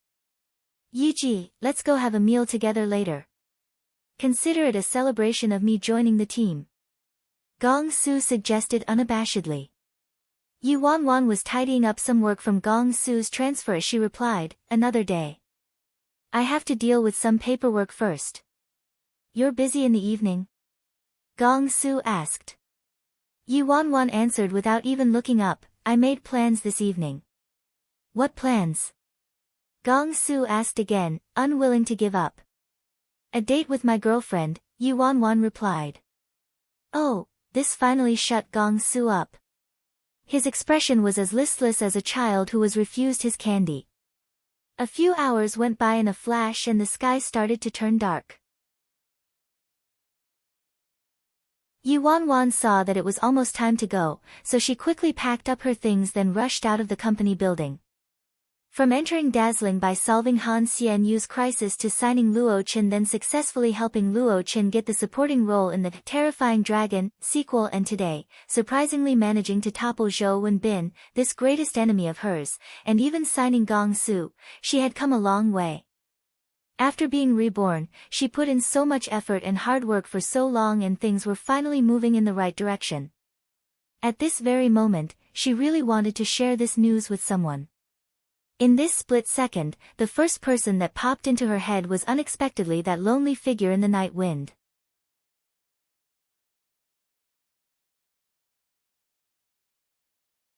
Chapter 477, Darling, Praise Me. The evening wind blew gently and the little garden was filled with the scent of cabbages, citron daylilies and sunflowers. Next to the round table under the shade of the tree, Sihan held a cup of ginseng tea as a sleek white tiger laid next to his feet. At this moment, there was another person sitting at the round table. His features looked somewhat similar to Sihan's and he was wearing a white vintage suit with gold trimmings. He had aristocratic mannerisms and was overcome with boredom as he propped up his head with his hand and complained, "Why is ninth aunt still not back yet?" "What's the matter?" Sihan asked coldly. "I was looking for ninth aunt, not you." Si Xia's eyes lit up and he asked, "Oh right, I heard that. Ninth aunt recently signed a new artist and he's the leading star in the company, a current popular teen idol. I really couldn't tell that ninth aunt is quite capable, huh?" When Sihan heard that, his only reaction was to pause as he held the cup in midair. It was almost impossible to detect any emotions in his eyes. Seeing that Sihan didn't react, Si Xia was unsatisfied. He asked softly, "Oh, I didn't expect that ninth uncle would actually be so trusting to allow ninth aunt to leave and even allow her to recruit one male artist after another. Aren't you afraid of wearing a green hat? There are so many teen idols in the entertainment industry, it's simply tempting to the eyes. Also, ninth aunt is so young, so naturally, she would prefer guys around her age." "Ninth uncle, you better not be too confident." Si-han didn't react, but when Su-yi, who was at the side, heard this, his expression immediately turned ugly. This young master Si-xia simply wants the world to burn, huh? Master and Miss Wanwan's relationship just improved slightly, but now Si-xia showed up and started spouting nonsense in front of Master. Is he here to visit the sick or to agitate someone? With Master's current condition, how can he withstand this taunting? Su-yi was helpless since he couldn't disclose the nature of Si-han's real illness and he could only say, "Young Master Si-xia, you're mistaken. Miss Wanwan disguises as a man." When Si-xia heard that he scoffed lightly, "So what? When the time comes, she might bring home both men and women." Si-xia continued on like he hadn't noticed Si-han's face gradually turning cold and becoming menacing. "For instance, who's that artist ninth aunt recently recruited?" "Oh yes, that flirtatious prince from the Gong family. I heard he doesn't discriminate between guys and girls." Su-yi couldn't tolerate Si-xia's ridiculous remarks anymore. As he was just about to cut Si-xia off, a set of rapid footsteps came from behind him. Su-yi turned around instinctively towards the direction of the sound. Following that, the three people saw a pink figure running towards them like a gust of wind.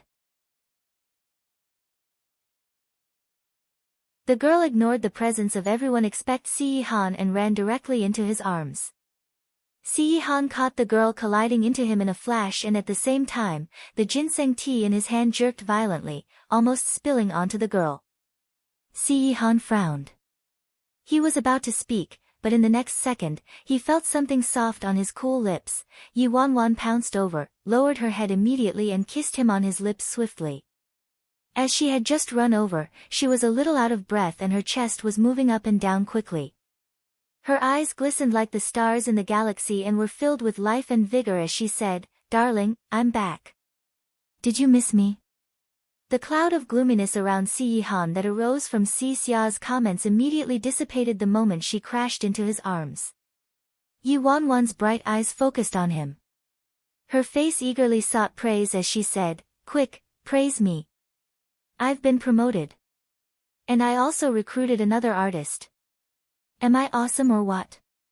Si-han placed his cup down and held her in his lap, then praised her very obediently, and, "Not bad."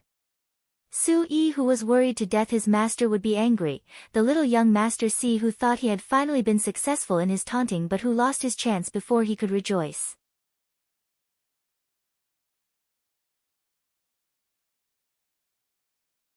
Chapter 478, Obviously we're going on a date. At this moment, out of the corner of her eyes, she saw a velvety white cloud laying next to Si-han's feet. "Great white!" Yi Wanwan exclaimed, "Ow," then got off Si-han's lap. She turned towards the white tiger and pounced on it instantly. Through all her perseverance, pestering, she was now able to get within a one-step radius to Great White and even run her hand along the hairs at the edge of the tiger's body. Si-xia witnessed how Yi Wanwan pacified that great devil and in the next second, extended her evil hand towards slaughter without getting bitten. For a moment, it felt like he was in a dream. Is this person still the ruthless and reckless Si-han who doesn't tolerate the least bit of sand in his eyes? And is this still the slaughter who hates strangers and would tear a person to shreds whenever it wants? Fuck, Si-xia couldn't help but let out a curse softly. Only then did Yi Wanwan lift her head and look over at the person by the side. She said, surprised, Si-xia. Why were you here too? Si-xia's stunning face immediately broke into pieces when he heard that. I was here all along, alright? Are you here to visit your ninth uncle? Yi Wanwan blinked as she asked. Is there a problem? Si-xia replied grumpily. Yi Wanwan immediately asked again, oh, are you done visiting then? Understanding the meaning behind Yi Wanwan's words that she wanted him to leave, Si Xia's face darkened. Yi Wanwan, what do you mean? Yi Wanwan smiled. I mean, if you're done, why don't you hurry back home because I'm going out with your ninth uncle. Si Xia furrowed his brows. Going out? It's so late. Why are you guys going out? Yi Wanwan, obviously we're going on a date. Si Xia was so mad that his heart hurt. I rushed here right after I returned from Shin City. I haven't even had a proper meal and now you're chasing me away. Is this how elders should act? Yi Wanwan felt a little guilty and she muttered, I didn't say we weren't letting you eat. I'm going on a date with your ninth uncle, so you can stay and have your meal here. I'll get the kitchen to prepare one for you, they'll prepare whatever you want to eat. Si Xia, Yi Wan. Yi Wanwan was roared at by the little devil till her eardrums were sore. Then what do you want, huh? Si Xia took a deep breath then said, I want you guys to either stay put or take me with you. Yi Wanwan turned her head to look at Si Yihan. Baby, do you mind having a light bulb? The kind that's around 500 watts, Si Yihan, anything goes. Si Xia. Thus, a date between two people became a date with three people just like that. Half an hour later, the car stopped at a mall. Yi Wanwan had planned to bring Si Yihan to a very popular restaurant. Before Si Xia left the house, he insisted on getting someone to prepare a casual outfit for him to change into. So now, he was wearing a pair of jeans, sneakers and a pink t-shirt, looking very youthful and vibrant. The three of them together was simply too eye-catching and attracted a lot of stares the moment they stepped out of the car. When they reached the entrance, the restaurant was extremely packed as usual. There were many tables outside and there were many customers waiting in line. A young salesgirl was holding a poster and telling customers that there was a couple promotion at the restaurant. Si Xia glanced at Yi Wanwan's pink dress and the corners of his lips curved upwards. Then he stood next to Yi Wanwan and asked with intention, Ninth aunt, do we look like a couple? Si Xia and Yi Wanwan were around the same age and now they were dressed in the same color, they could indeed be easily mistaken for a couple. This troublemaker.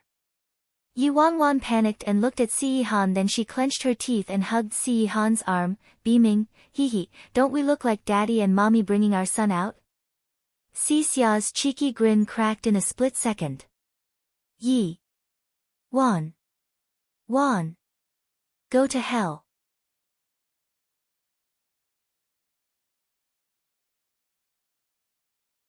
Chapter 479, Ninth Uncle in Love. Seeing Si Xia so agitated, Yi Wanwan very kindly placated him, all right, it's daddy and mommy bringing a very handsome son out, is that okay?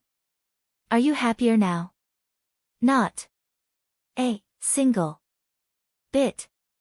Okay. Si Xia buried his head on the little table and didn't want to speak anymore. Beside him, Si Yihan sat there in silence, looking at the girl with a crafty fox grin on her face. The iciness in his cold eyes melted away and a faint smile appeared like a light wind blowing across a lake's surface, causing layer upon layer of ripples. Ever since he was severely injured, his temper became more violent and unpredictable. It was as if a roaring, havoc-wrecking wild beast was living inside his body that even he was unable to control, and he could only watch as his own thoughts and consciousness became dominated and corroded, bit by bit. However, those irritable moods became increasingly calmer and he almost couldn't recall when he last raged and lost control. Yi Wanwan looked at the waitress by the side and inquired, hello, may I know roughly how much longer we have to wait? The waitress looked at their number and replied, at this time, it's the peak hour so it will take longer to get a table. You will probably have to wait another hour and a half. What? That's long. Si Xia immediately stood up. Yi Wanwan gave him side-eye. My great young master, all the restaurants with slightly better business would require us to wait. Can you stop making a fuss? When do I ever go out without having servants all around me or VIP seating? Now I actually have to squeeze in with so many people and wait in line for so long. Si Xia frowned. Why should we waste our time in line? We should have just gotten Sue-yi to arrange things. Yi Wanwan rolled her eyes at him. Little child who doesn't know what fun is, keep your mouth shut. If she merely wanted to have a meal with Si Han, she could have made reservations at a high-class restaurant, finished eating, and left right away. Why would she go through this hassle? But what's the point of going on those kinds of dates? This guy, Si Han, was too otherworldly. This would be the perfect opportunity for him to experience the life of an ordinary human. At this moment, from the corners of her eyes, Yi Wanwan saw the waitress holding something in her hand and she asked excitedly, "Eh? Is that paper for folding lucky stars?" The waitress quickly brought out a few stacks of shiny long strips of paper and said, "Yup, these are meant for folding lucky stars. Our restaurant is having a promotion. Customers that fold 150 little stars will be entitled to a $30 dining voucher. Do the three of you want to give it a try since there's still quite a long wait? What a great deal. We can even get a discount." This was probably a little idea the restaurant came up with in order to retain customers and keep them occupied while waiting. Sure. Give them to me. Yi Wanwan immediately took them. After speaking, she turned to Xia. What are you sitting there for? Quickly help fold some stars. We'll be able to get a discount of $30. Xia stared at her in disbelief. Are you kidding me? For $30, she wants me to waste my time folding these? Then, a low voice came from beside Yi Wanwan. Si Han's long and slender fingers took a pink strip as he said, "How do I fold it?" "I'll teach you, it's very easy. Just watch how I do it, you'll definitely pick it up." Yi Wanwan moved closer to Si Han and guided him step by step. Got it? Yi Wanwan asked after she folded a star. Si Han's fingers moved swiftly and very soon, a little star even more perfect than the one Yi Wanwan folded appeared in his palm. Like this? Yes. Baby, you're amazing. Yi Wanwan gave Si Han a kiss on the cheek. Xia looked at his cold and revered ninth uncle dressed in an expensive custom-made suit folding little stars at the moment. Do people in love have mental problems?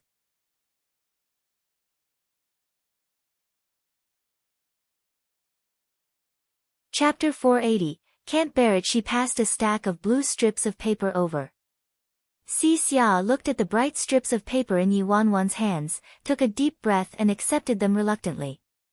What exactly am I here for? The one who folded stars the nicest was Si Han. Each star had a perfect point like it was an art piece. His stars were followed by Yi Wanwan's, which were average, and the worst were Xia's loose and flimsy, ugly, and out-of-shape stars. Si Han used pink strips, Xia used blue, and Yi Wanwan used yellow. The three of them split up the work, and after they were done folding 150 stars, Yi Wanwan immediately called the waitress over happily. We're done. Miss, you guys folded them really nicely. The waitress looked at the pink and yellow bags of stars and couldn't help but compliment them.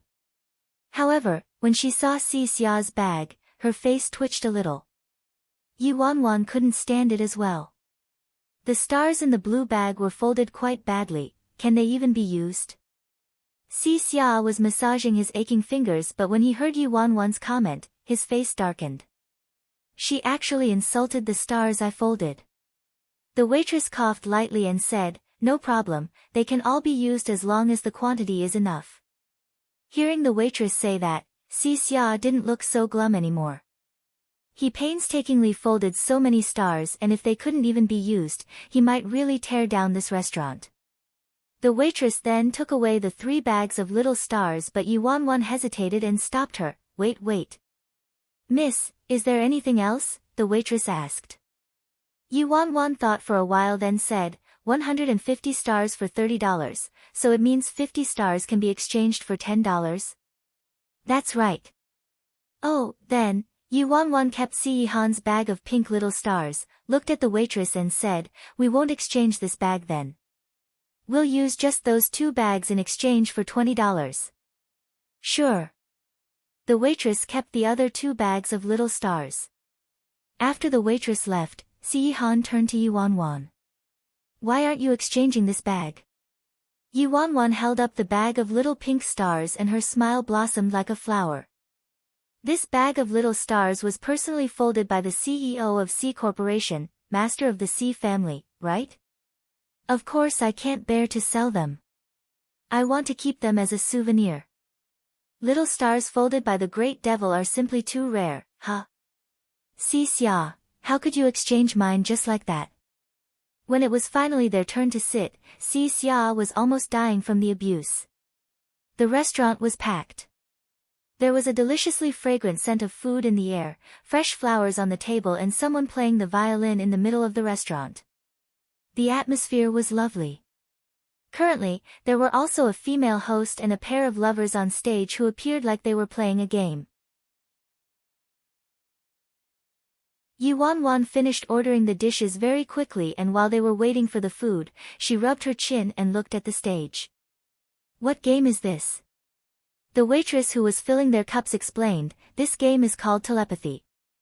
It goes like this, the host will use a computer to randomly select 10 groups of objects.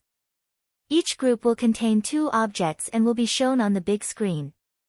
The girl will choose one of the 2 objects, then the guy will have to guess which object the girl chose. There will be a total of 10 chances and a total score of 10 points. The couple with the highest score tonight will receive a prize.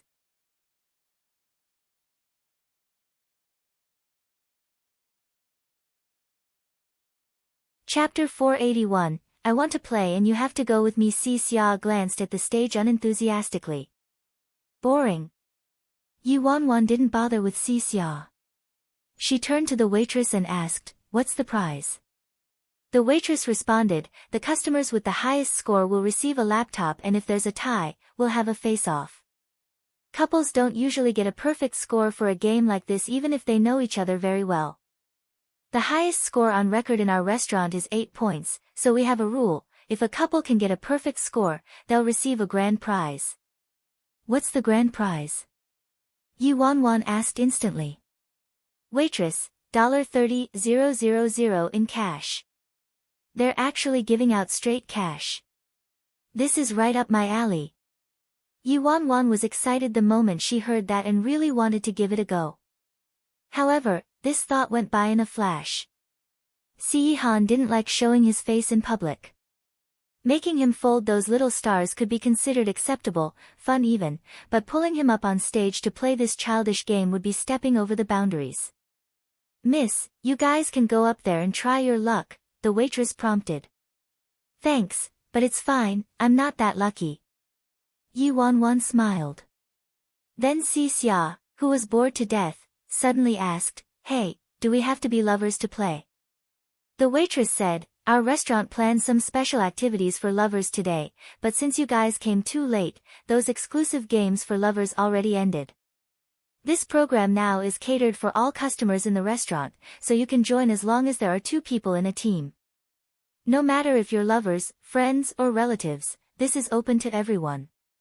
Si Xia tilted his head and looked at Yuan. Ninth aunt, what? Yuan suddenly had a bad feeling about this. I want to play and you have to go with me. Si Xia said firmly. Yuan was speechless. Didn't you just say it's boring? Si Xia raised his brows. Now it's not boring, I want to get the $30,000. I haven't had enough money to spend lately. Who would believe that bullshit? Si Xia narrowed his eyes. You're the one who brought me out, are you just going to abandon me like that? As an elder, can't you satisfy this little request of mine? Yuan was speechless, he made it sound as if she actually wanted to bring him along. Anyway, you really want to play too? Si Xia muttered. Yuan denied it instantly, says who? I don't want to play at all. Are you sure? It's $30,000. She didn't even let go of $30 just now, how could she not be moved by $30,000? Si Xia knew very well that Si Han wouldn't play this game with her, so he egged her on intentionally. Yuan obviously knew this little devil's intentions, so she glared at him fiercely. I said I'm not playing. Sihan sipped his tea and didn't look too unhappy. He placed this teacup down and said to Yuanwan, "Go play." When Yuanwan heard that, she was somewhat surprised as she blinked and looked at Sihan. Looks like Sihan's in a pretty good mood today, huh? He's actually allowing me to play this game with Xia. Xia immediately said, "We can go now, right?" Ninth uncle already agreed. Before Yuanwan could respond, Xia turned to the waitress and said eagerly, "Please sign us up." When Yuanwan returned to her senses, the waitress had already signed them up, and at the same time, the previous couple had just ended their game, so they were the next to go up on stage.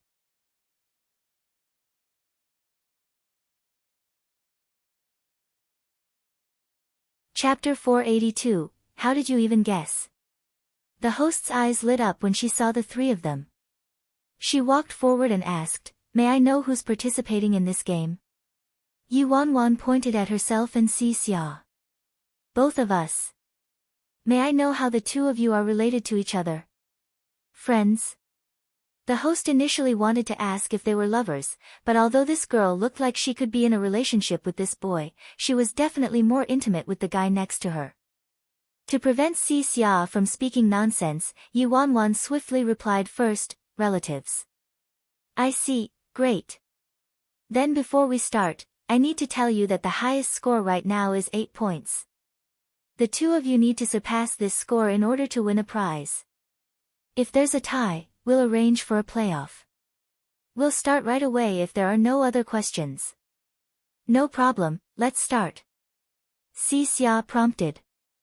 Yuanwan didn't have a choice and could only go along with him. "No problem. Miss, please hold the remote control in your hands. 2 images will appear on the big screen once the game starts. Please choose one of the images within 3 seconds. Your choice will be revealed after this handsome lad here makes a guess." The host explained the game, then announced the official start of the game. Shortly after, the images on the big screen rotated at lightning speed and slowly came to a stop. There was an image of a black rose on the right and a golden, bright sunflower on the left. With trigger-happy reflexes, Yuanwan chose the sunflower without a second thought. "This handsome lad here, please make a guess now, which image did she choose?" Yuanwan stared at Xia nervously, awaiting his response. Xia glanced at the 2 images then replied firmly, "Black rose." When the host heard that, she had a sorrowful expression. "Sorry, you got it wrong. This beautiful lady chose the sunflower." The big screen revealed Yuanwan's choice and there was a big check mark next to the image of the sunflower. "This is just the first stage. There are still plenty of chances, so please work harder for the next round," the host cheered them on. Shortly after that, the second group of images appeared, a little yellow chick on the left and a big white tiger on the right. "This is too easy. Obviously the big white tiger. Just by looking at my actions, it should be quite obvious that I prefer the big white tiger. Xia shouldn't get this question wrong, right?" "Host, mister, your guess is?" "Xia, little yellow chick." "Yuanwan, which eyeball of yours saw that I liked little yellow chicks?" These 2 questions might have been a bit difficult, let's continue to work hard. The host tried to ease the situation. Now that they had gotten 2 questions wrong, if they got the next question wrong as well, they would not get the prize for sure. Yuanwan took a deep breath, looked at the big screen and finally, the third group of images appeared. On the left, there was an image of a gun and a bouquet of fresh flowers on the right. Yuanwan's eyes glistened. "Great, this is easy." Yuanwan chose the fresh flowers without hesitation then looked at Xia with high expectations. Alas, in the next second, she heard Xia say, "M416." Xia was referring to the model of the gun. The green veins on Yuanwan's forehead popped out. She finally lost her cool and glared at Xia. "What the hell? How did you even guess?"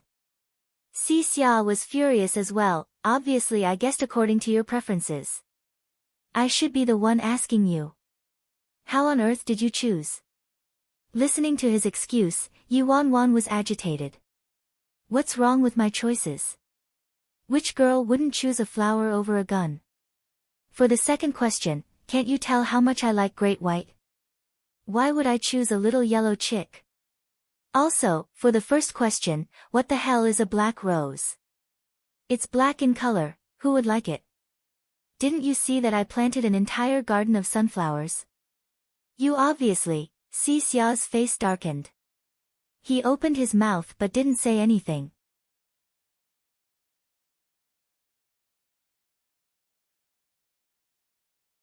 Chapter 483, Learning How to Flirt. Once the game ended, Yu Wanwan started to whine to Si Yihan, this little devil is pissing me off. How could he get such easy questions wrong? I didn't get them wrong. Si Xia retorted. You got all 3 questions wrong, yet you're still denying it. Yu Wanwan exploded. Si Yihan didn't speak. He stroked her head with his big palms to console her, and there was an unreadable expression on his face. As she fought with Si Xia, the atmosphere turned rigid. On stage, the host started to tabulate the scores. Currently, the highest score is 8 points by the pair of lovers at table 23. If no one else takes up the challenge tonight, the prize will go to them. Si Yihan turned to the sulking girl beside him. Not happy? Yu Wanwan returned to her senses and smiled. I'm fine.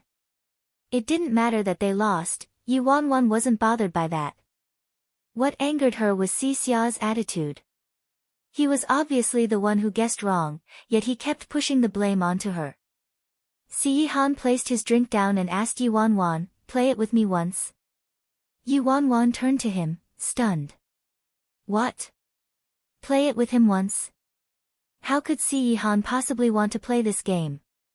Which means, he said it on purpose, and he's actually doing it for me. With that thought, Yu Wanwan's heart skipped a beat. Oh dear. Why do I find that Si Yihan's starting to learn how to flirt? Si Yihan gave her a questioning look. Yu Wanwan coughed lightly. Of course. Si Xia glanced at Si Yihan, then turned away with a stiff expression. Can we play the game? Yu Wanwan quickly stood up to ask. The host saw that it was Yu Wanwan who had just answered 3 questions wrong and said apologetically, every group may join only once. I'm not teaming up with him this time. I'll be teaming up with my boyfriend, is this okay? Yu Wanwan asked. The host replied, that's fine. Hence, the game began once again. Yu Wanwan held the remote control nervously. At the same time, the first group of images appeared on the big screen. On the left was an image of a strawberry cake and on the right was an almond cake. Almond, Si Xia mumbled. Yu Wanwan didn't listen to him. She stuck to her choice and chose the strawberry cake. I obviously like eating strawberries, alright. Shortly after, Si Yihan said, strawberry. Yu Wanwan's eyes lit up. That's right.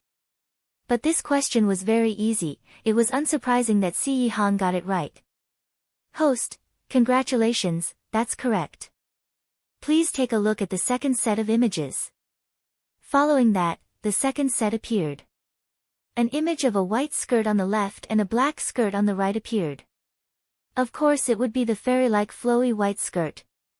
Yu Wanwan chose the white skirt with certainty. Si Yihan, white. He got it right again. This time, Si Xia finally shut his mouth. Very soon, the third set of images appeared.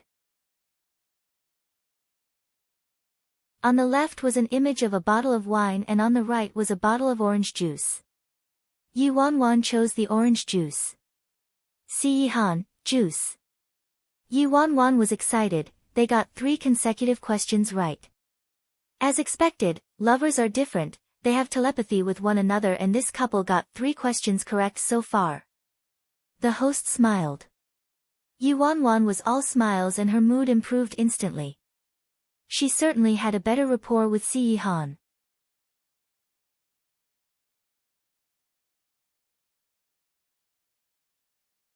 Chapter 484, Final set of images on the left was an image of celery and on the right was coriander.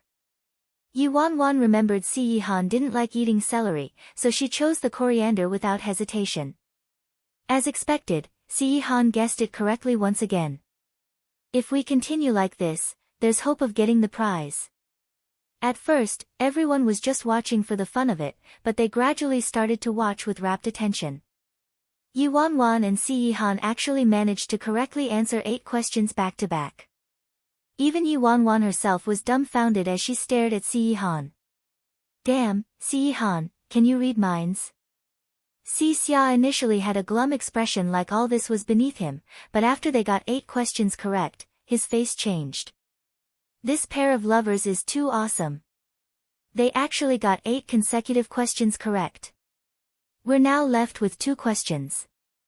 If they get another one right, they'll receive the first prize, and if they get both questions right, they'll walk away with the grand prize, the host said excitedly.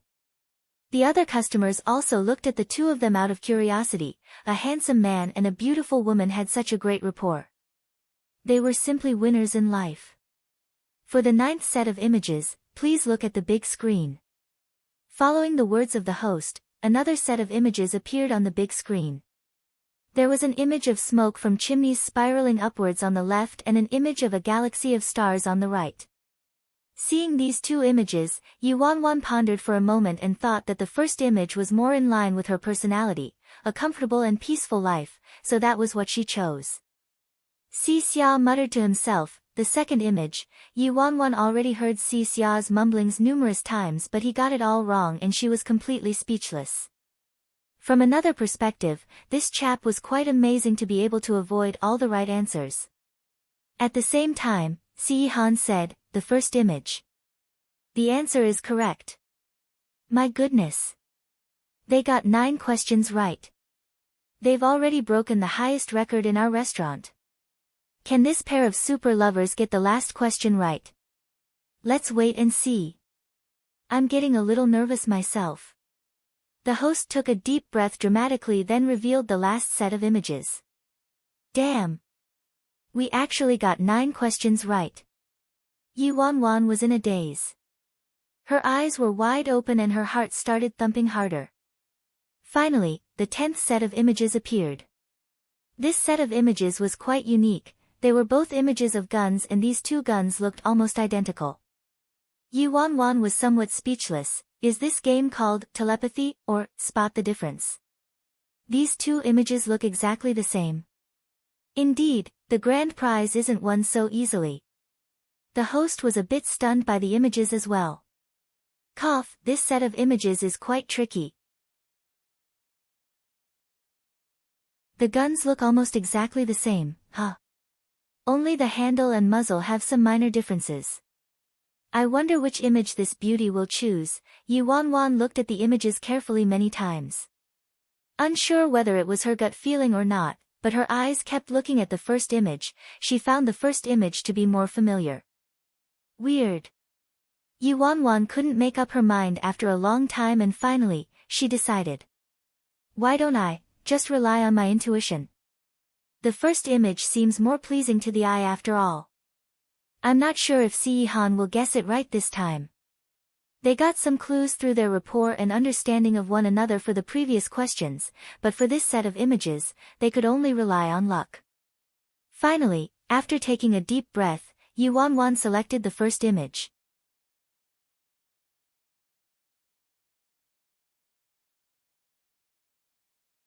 Chapter 485, Telepathy.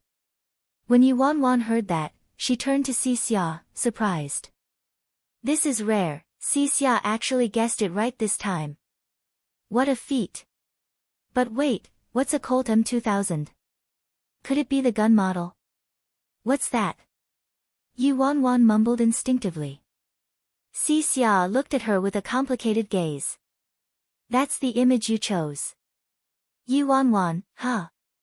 At the same time, Si Yihan also turned to look at the big screen. The previous few rounds, he was able to answer within seconds, but this time, he took a long time to consider his answer. The man's deep and black eyes stared at the screen with an unreadable expression in his eyes. The host said nervously, We're at the final set of images. What did this customer choose? I wonder if her boyfriend can guess it correctly. We're left with 5 seconds, you'll need to answer quickly. 5, 4, 3, 2, Yi Wanwan stared at Si Han with her heart in her throat. In the end, almost at the end of the countdown, Si Han finally answered at the last second, the first image. There was total silence in the restaurant for a second and everyone turned to look at the host. The host was taken aback at first, then her eyes widened as she said excitedly, "Congratulations, sir, you got it right." Yi Wanwan's choice was revealed on the big screen. Indeed, it was the first image.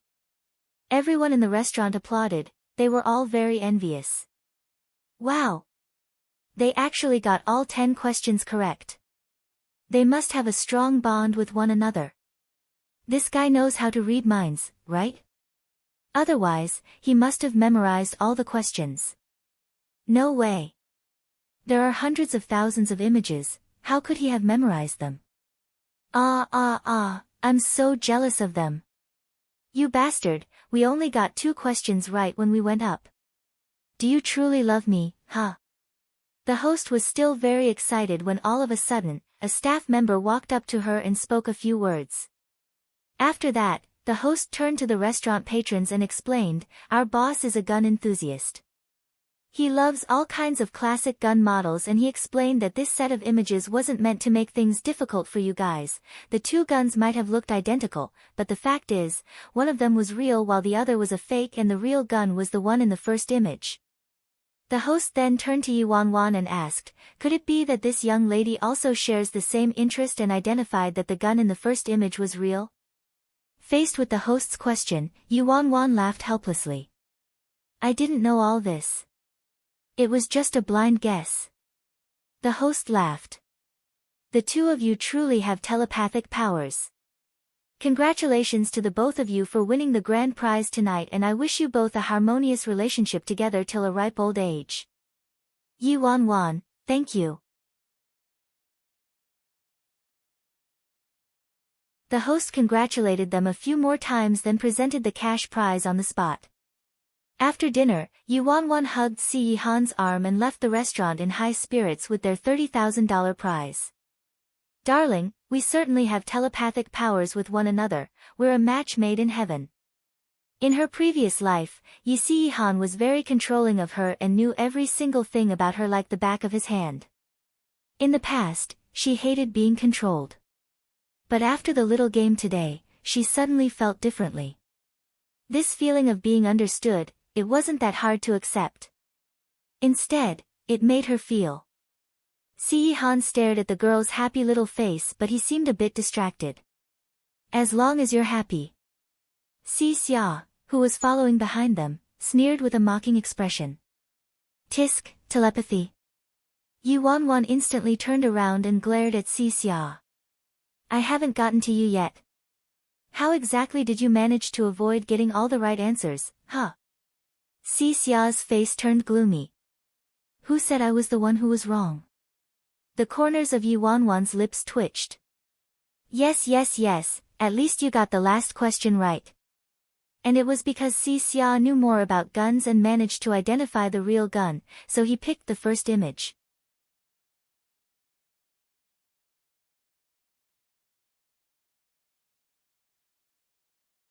Chapter 486, Unusual. The driver dropped Si Xia off first. After the car stopped, Yi Wanwan took out $100 from the grand prize envelope. "Come, eldest nephew, this is your allowance."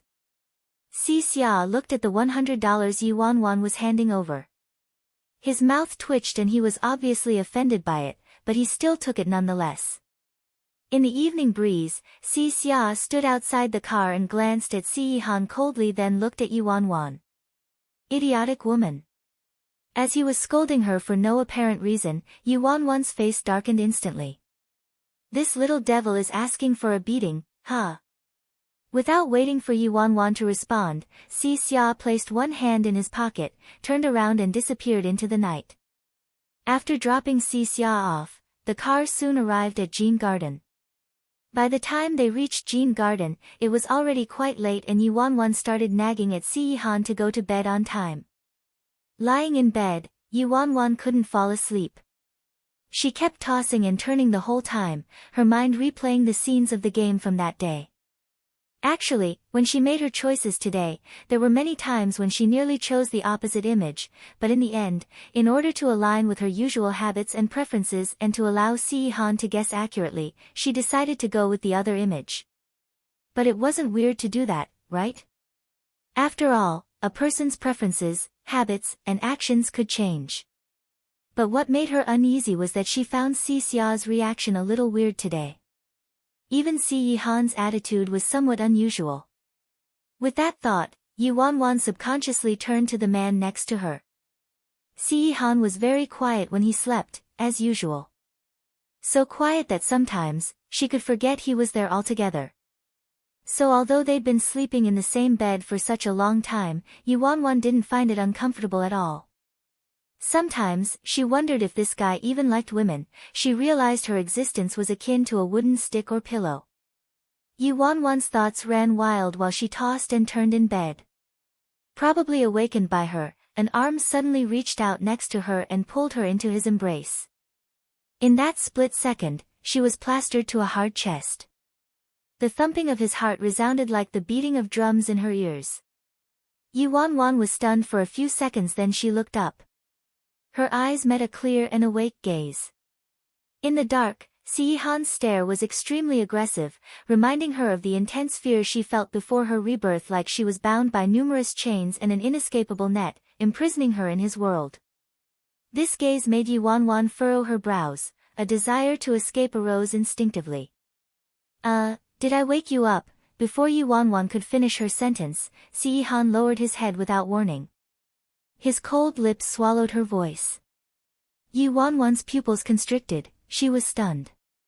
At the same time, he started moving.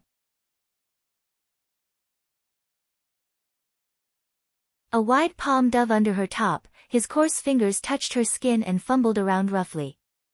His kisses became increasingly out of control, annihilating her mouth like he was besieging a territory, devouring her lips and tongue as if he wanted to swallow her whole.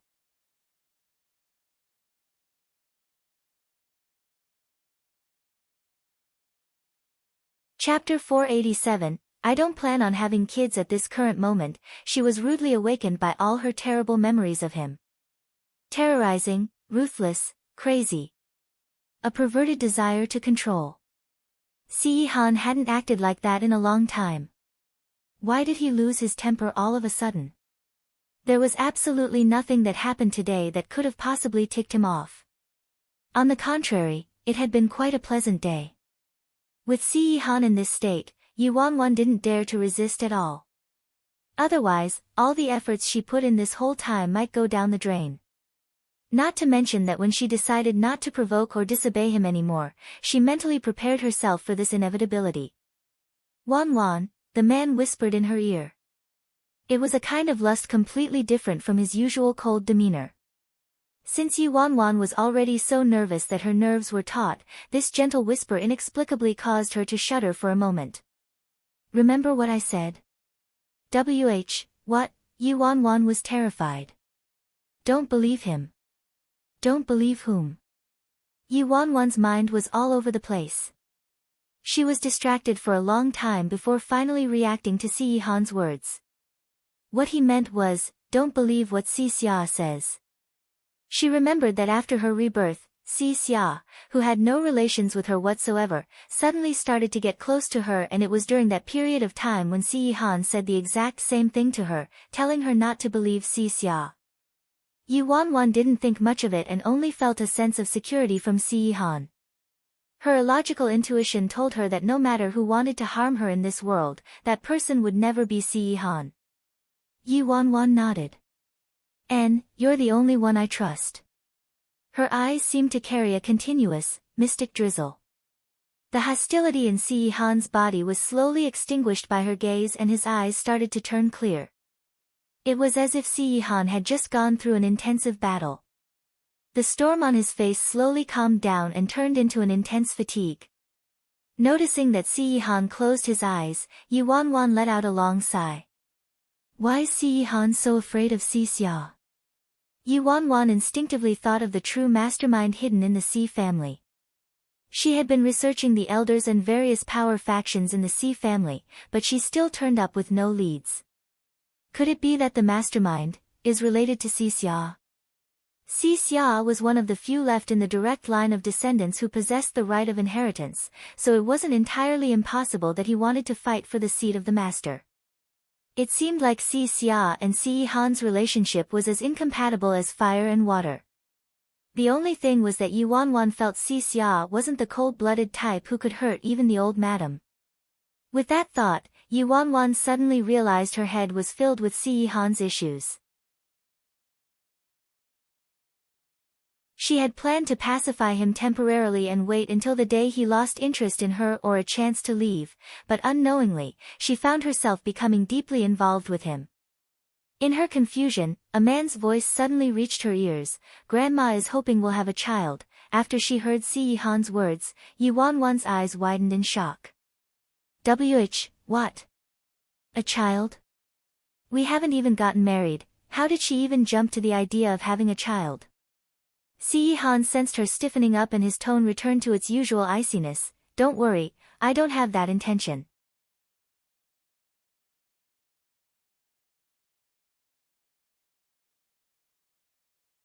Chapter 488, Can consider having one. She knew Si-Han didn't plan on having kids.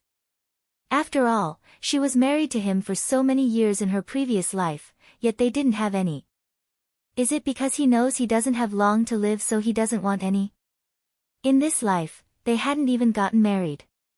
With her current status and background, she already upset the Si family's elders by being Si-Han's girlfriend. If she really became the mistress of the household, she'd definitely be the target of a multitude of arrows. In her previous life, if Si-Han hadn't been provoked by her running away with Gu Yuze, maybe he wouldn't have married her so soon. He insisted on their untimely marriage, which triggered the opposition of the entire family clan. She remembered that when they got a divorce in her past life, Si-Han's body was nearing its end. The conflicts in the family intensified till they were irreconcilable. Each faction of power was fighting with the others, everything was in a mess, and they were even attacked by an unknown outside power. In this life, no matter what the considerations were, she didn't want to make a mistake at a time like this and allow things to escalate to that stage again, much less have children. Due to both Si-Han's current condition and her own issues, they were incapable of assuming responsibility for the arrival of a baby. Yi Wanwan was in a daze. "I don't want any either." The moonlight filtered through the window panes, making Si-Han's face appear as if it was covered in a layer of frost. Yi Wanwan mumbled, "With our current situation, we're not in a good position to have a baby. It would be irresponsible to have a little life in our hands. Anyway, with your health like this, do you really want me to not only be a widow but a single mother as well?" Speaking up till this point, Yi Wanwan paused, then continued, "If," after saying this one word, Yi Wanwan didn't say anything else. Slight waves appeared in Si-Han's deathly still eyes, as deep as an abyss. He turned towards her, quietly waiting for her to continue her sentence. Yi Wanwan regretted speaking the word the moment it left her mouth, but he kept staring at her, so she could only cough lightly and finish the rest of her sentence. If your health improves, we can consider having one." The second she said that, the cold moonlight reflected in Si-Han's eyes seemed to crack into pieces in a flash. His gaze of disbelief was directed straight at her, like it was trying to pry into her soul. Yi Wanwan's heart trembled. She covered Si-Han's eyes, which was causing her to be flustered, and she urged, "You're not allowed to talk anymore, sleep now." Si-Han lifted his hand and held her little hand that was covering his eyes, then he placed it on top of his chest. The heartbeat under her palm seemed very fast. After some time, in the quiet night, his hoarse voice resounded, "Okay." His chest moved slightly when he spoke, and the little hand above his chest couldn't help but heat up. Shortly after, his calm and long breaths could be heard. Yi Wanwan's hand was still being held by him and she could feel his rhythmic heartbeat. Yi Wanwan turned and looked at him while he slept, then sighed in resentment. Must he be so obedient? He really fell asleep just like that. Great, now it's my turn to have insomnia.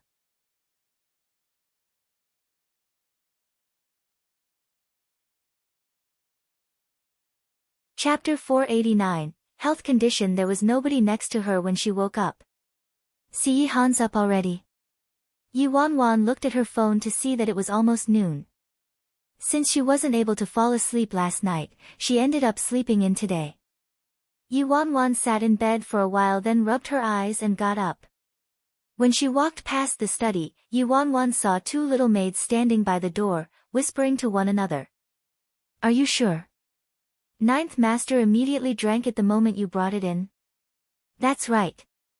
Ninth Master was working at the time and his face was terrifying, probably because his work was giving him some trouble. I was about to leave and come back later, but in the end, Ninth Master suddenly told me to stop and made me bring the medicine over, then he drank it all without stopping. No way. You're too lucky, huh? Not far off, Yi Wanwan felt a deep sense of relief when she heard that. Someone finally came to his senses. She no longer had to worry about him taking his medication on time. Even the most important thing, sleep, was being resolved. Now, she had to make sure he maintained a calm state of mind. He couldn't be too hot-tempered, agitated or worn out. Not a single thing could be overlooked. All this sounded easily achievable, but they were all extraordinarily challenging when it came to Siyihan. The most difficult part was preventing him from getting worn out. Siyihan didn't trust anybody, so he handled everything personally. Nothing could be done about this and it was unavoidable. And it was exactly because of this that Siyihan overexerted himself till his health deteriorated to this state and his entire soul was sucked out in her previous life. There was no way around it. The greater the power, the greater the responsibility. Siyihan had to bear the responsibility since he was in charge, and it was simply unrealistic to force him to put everything aside right now. Just how can I get him to not overwork himself? Yi Wanwan stood by the door, watching Siyihan coughing lightly, and her mood turned gloomy. She didn't have a solution to that problem yet and she could only nag at him to take regular breaks. I'll think of something when Sun Bai Chao performs a routine body checkup on Siyihan later. In the blink of an eye, it was the day of the checkup. Yi Wanwan, the old madam, and Siyihan went to Sun Bai Chao's private residence for a comprehensive diagnosis of Siyihan's condition. At this moment, half a month had passed since Sun Bai Chao predicted that Siyihan would be left with only 6 months to live. Yi Wanwan accompanied the old madam and waited outside with a mixed mood. Grandma, don't worry. Audiobook has been taking his medications on time and getting lots of rest. His mood has also been more stable lately. Maybe there'll be an improvement. Yi Wanwan comforted her. The old madam knew Yi Wanwan had been by her grandson's side all this time. She patted Yi Wanwan's hand and sighed. Hopefully, Sui stared at the tightly shut metal door with a heavy heart as well. During this period of time, he witnessed how much effort Yi Wanwan put in to help Ninth Master's health recover, but Ninth Master's body hadn't been overworked just a single day or two and it had already started to worsen, so how could he recuperate within such a short period of time? I'm afraid the results this time won't look too good either. What's worse was that news of Ninth Master's illness had been exaggerated and spread throughout the entire family clan. They probably couldn't hide it anymore. After waiting an entire hour, the metal door finally opened. Siyihan walked out with a slightly pale look. Audiobook. Yi Wanwan instantly walked over to help him. The temperature had dropped the night before and Siyihan woke up with a cold that morning. Even though he was merely exposed to the cold for a little while. His body's immune system was indeed weakening rapidly. You're tuning in to the Blissful Bookshelf YouTube channel. We're so grateful for your support and don't forget to subscribe to join us on this incredible journey through captivating stories. Your generosity through donations truly makes a world of difference, as it's the primary source of revenue that allows me to expand and enhance this channel for you. Thank you from the bottom of my heart for being a part of this adventure.